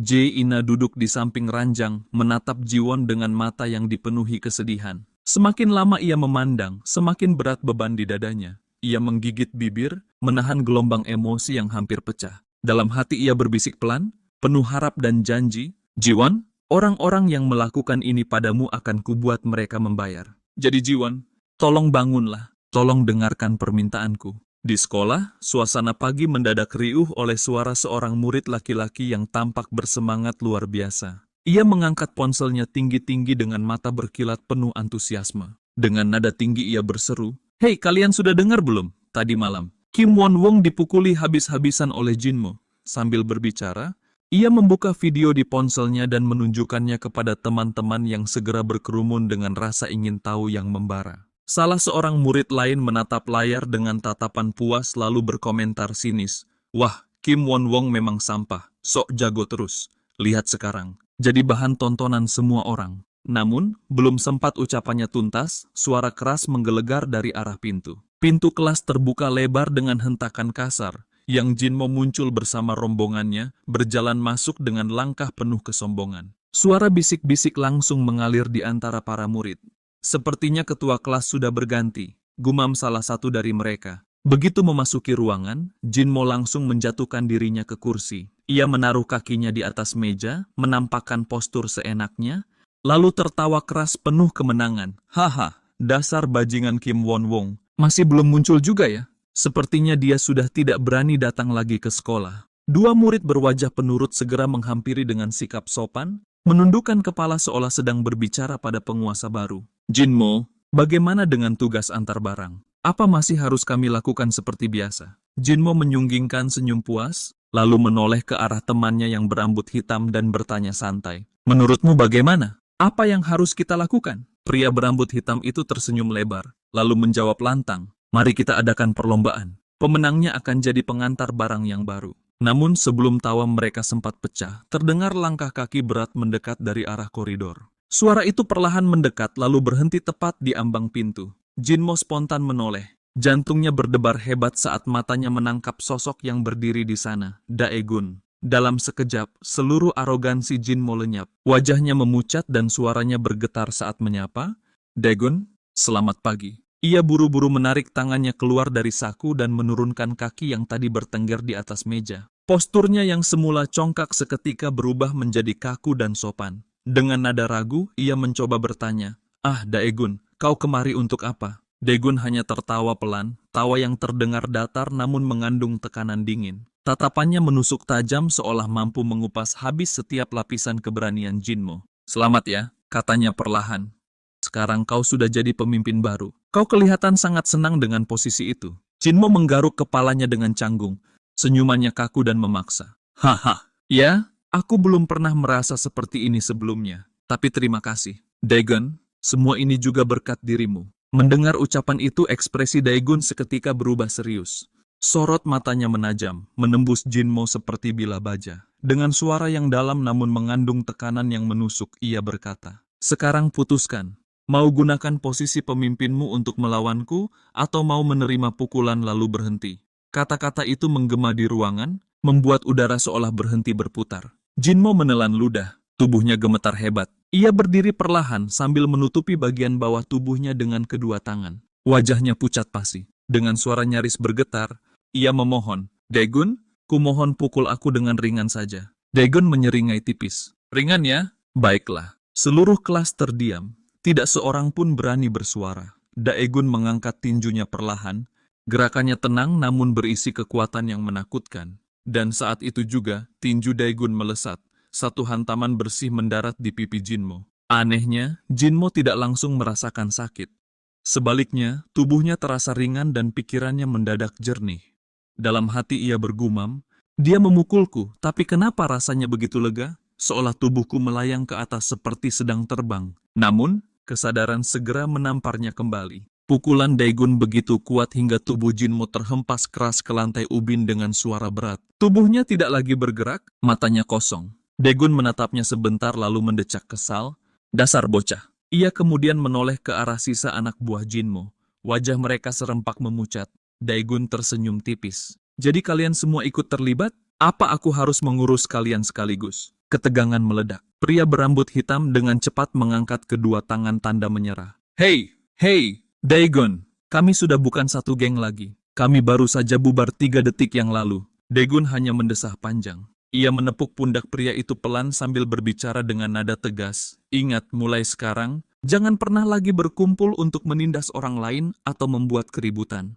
Lebih baik kalian hidup tenang dan urus saja urusan masing-masing. Mengerti?" Ketiga pria itu menjawab serentak, "Ya, kami mengerti." Daegun melangkah keluar dari kelas. Begitu sosoknya menghilang, pria berambut merah bergumam frustrasi. "Mulai sekarang, mimpiku adalah jadi kaleng penyok." Pria berambut abu-abu di sebelahnya menyahut sambil terkekeh. "Mau lomba siapa hidupnya yang paling hancur? Aku yakin aku akan menang." Pria berambut abu-abu itu menghela napas panjang dengan nada penuh rasa hormat. "Dia benar-benar orang terkuat yang pernah kutemui," gumamnya lirih. Ia menoleh pada Jinmo yang masih tergeletak dan menampar pipinya untuk membangunkan pemuda itu. Setelah mengalahkan ketua dari 4 kelas sekaligus, Daegun berjalan menyusuri lorong sekolah dengan langkah tenang. Aura yang memancar darinya seolah milik seorang dewa perang, dingin, menakutkan, dan tak tertandingi. Hanya dalam waktu seminggu sejak pindah sekolah, nama Daegun sudah menggema di seluruh penjuru gedung.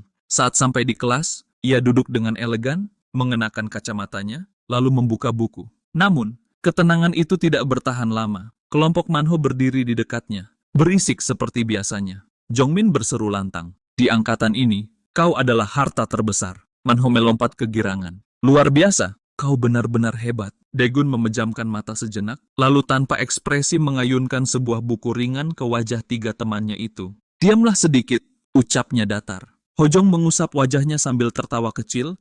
"Hehe, dibanding pukulan pertamaku dulu, yang barusan ini terasa seperti belayan lembut." Ia lalu bertanya penuh semangat, "Daegun, kapan kau mau ikut main warnet bareng kami? Aku baru saja naik peringkat ke gold tahu." Daegun mendorong kacamatanya perlahan. "Kalian ini benar-benar menyebalkan. Tapi baiklah, kita lihat saja nanti setelah kelas." Mendengar itu, Jongmin hampir menjerit kegirangan. Astaga, sepertinya doaku akhirnya terkabul. Tiba-tiba, sebuah tangan kecil menarik lengan Jongmin. Suara lembut itu menyelingi, "Aku juga mau ikut." Jongmin menjawab ketus. "Tapi Gyuri, kau bahkan tidak main League of Legends." Gyuri membalas dengan suara gemetar. "Aku main." Jongmin mencibir, "Dasar pembohong. Kau hanya bilang begitu supaya bisa ikut dengan Daegun kan?" Mendengar celotehan itu, gadis berwajah lembut tersebut meledak. Ia meninju wajah Jongmin sambil berteriak, "Diam, aku juga bisa duduk dan main Pikachu dengan kalian kalau aku mau." Seketika suasana kelas berubah kacau balau. Manho buru-buru menarik Gyuri menjauh, sementara Hojong mencoba menengahi. Namun Gyuri masih terus menendang penuh frustrasi. "Dasar bodoh," teriaknya. Di kelas lain, Yoji Seok sedang menelepon, namun panggilannya terus terputus. Suzy menyilangkan tangan dengan raut wajah kesal. Apa Kim Won-wong berencana untuk keluar sekolah? Dia tidak kalah dalam duel 1 lawan 1. Jadi apa masalahnya? Yoji Seok teringat ucapan Kim Won-wong dan menjawab lirih. "Tentu saja aku tidak akan masuk sekolah. Kalau sampai bertemu orang-orang kelas 2 itu, rasanya sangat memalukan. Mungkin dia tidak akan pernah kembali." Suzy mengerutkan dahi. Tapi murid baru itu tampan, jago bertarung, tapi benar-benar menyebalkan. Dia terlalu sempurna. Ia kemudian menoleh ke Yoji Seok. "Lalu apa yang akan kau lakukan sekarang? Apa kau berencana menyerah begitu saja?" Yoji Seok menjawab canggung. "Ya, mungkin aku agak khawatir." Suzy menghela napas panjang dan menasihati. "Kalau begitu seharusnya kau tidak perlu peduli dengan popularitas sejak awal. Atau kau bisa saja membuat aliansi." Yoji Seok merespons kesal, "Aliansi bukan berarti aku tidak terpikir, tapi kelas lain itu kelas 4, 5, 7, 8. Dan 9? Ia kemudian menoleh ke Suzy. "Bukankah kau bilang tidak peduli dengan popularitas?" Suzy segera memalingkan wajah untuk menutupi kegelisahan. "Memang benar, kenapa aku harus peduli dengan peringkat itu?" Namun, kala itu pikirannya justru dipenuhi bayangan kekalahan sebelumnya. Di dalam benaknya, sebuah bisikan dendam berputar. "Aku tidak percaya aku benar-benar mengucapkan hal itu kemarin. Dasar pria menjengkelkan. Apa yang harus kulakukan untuk membuatnya menderita?"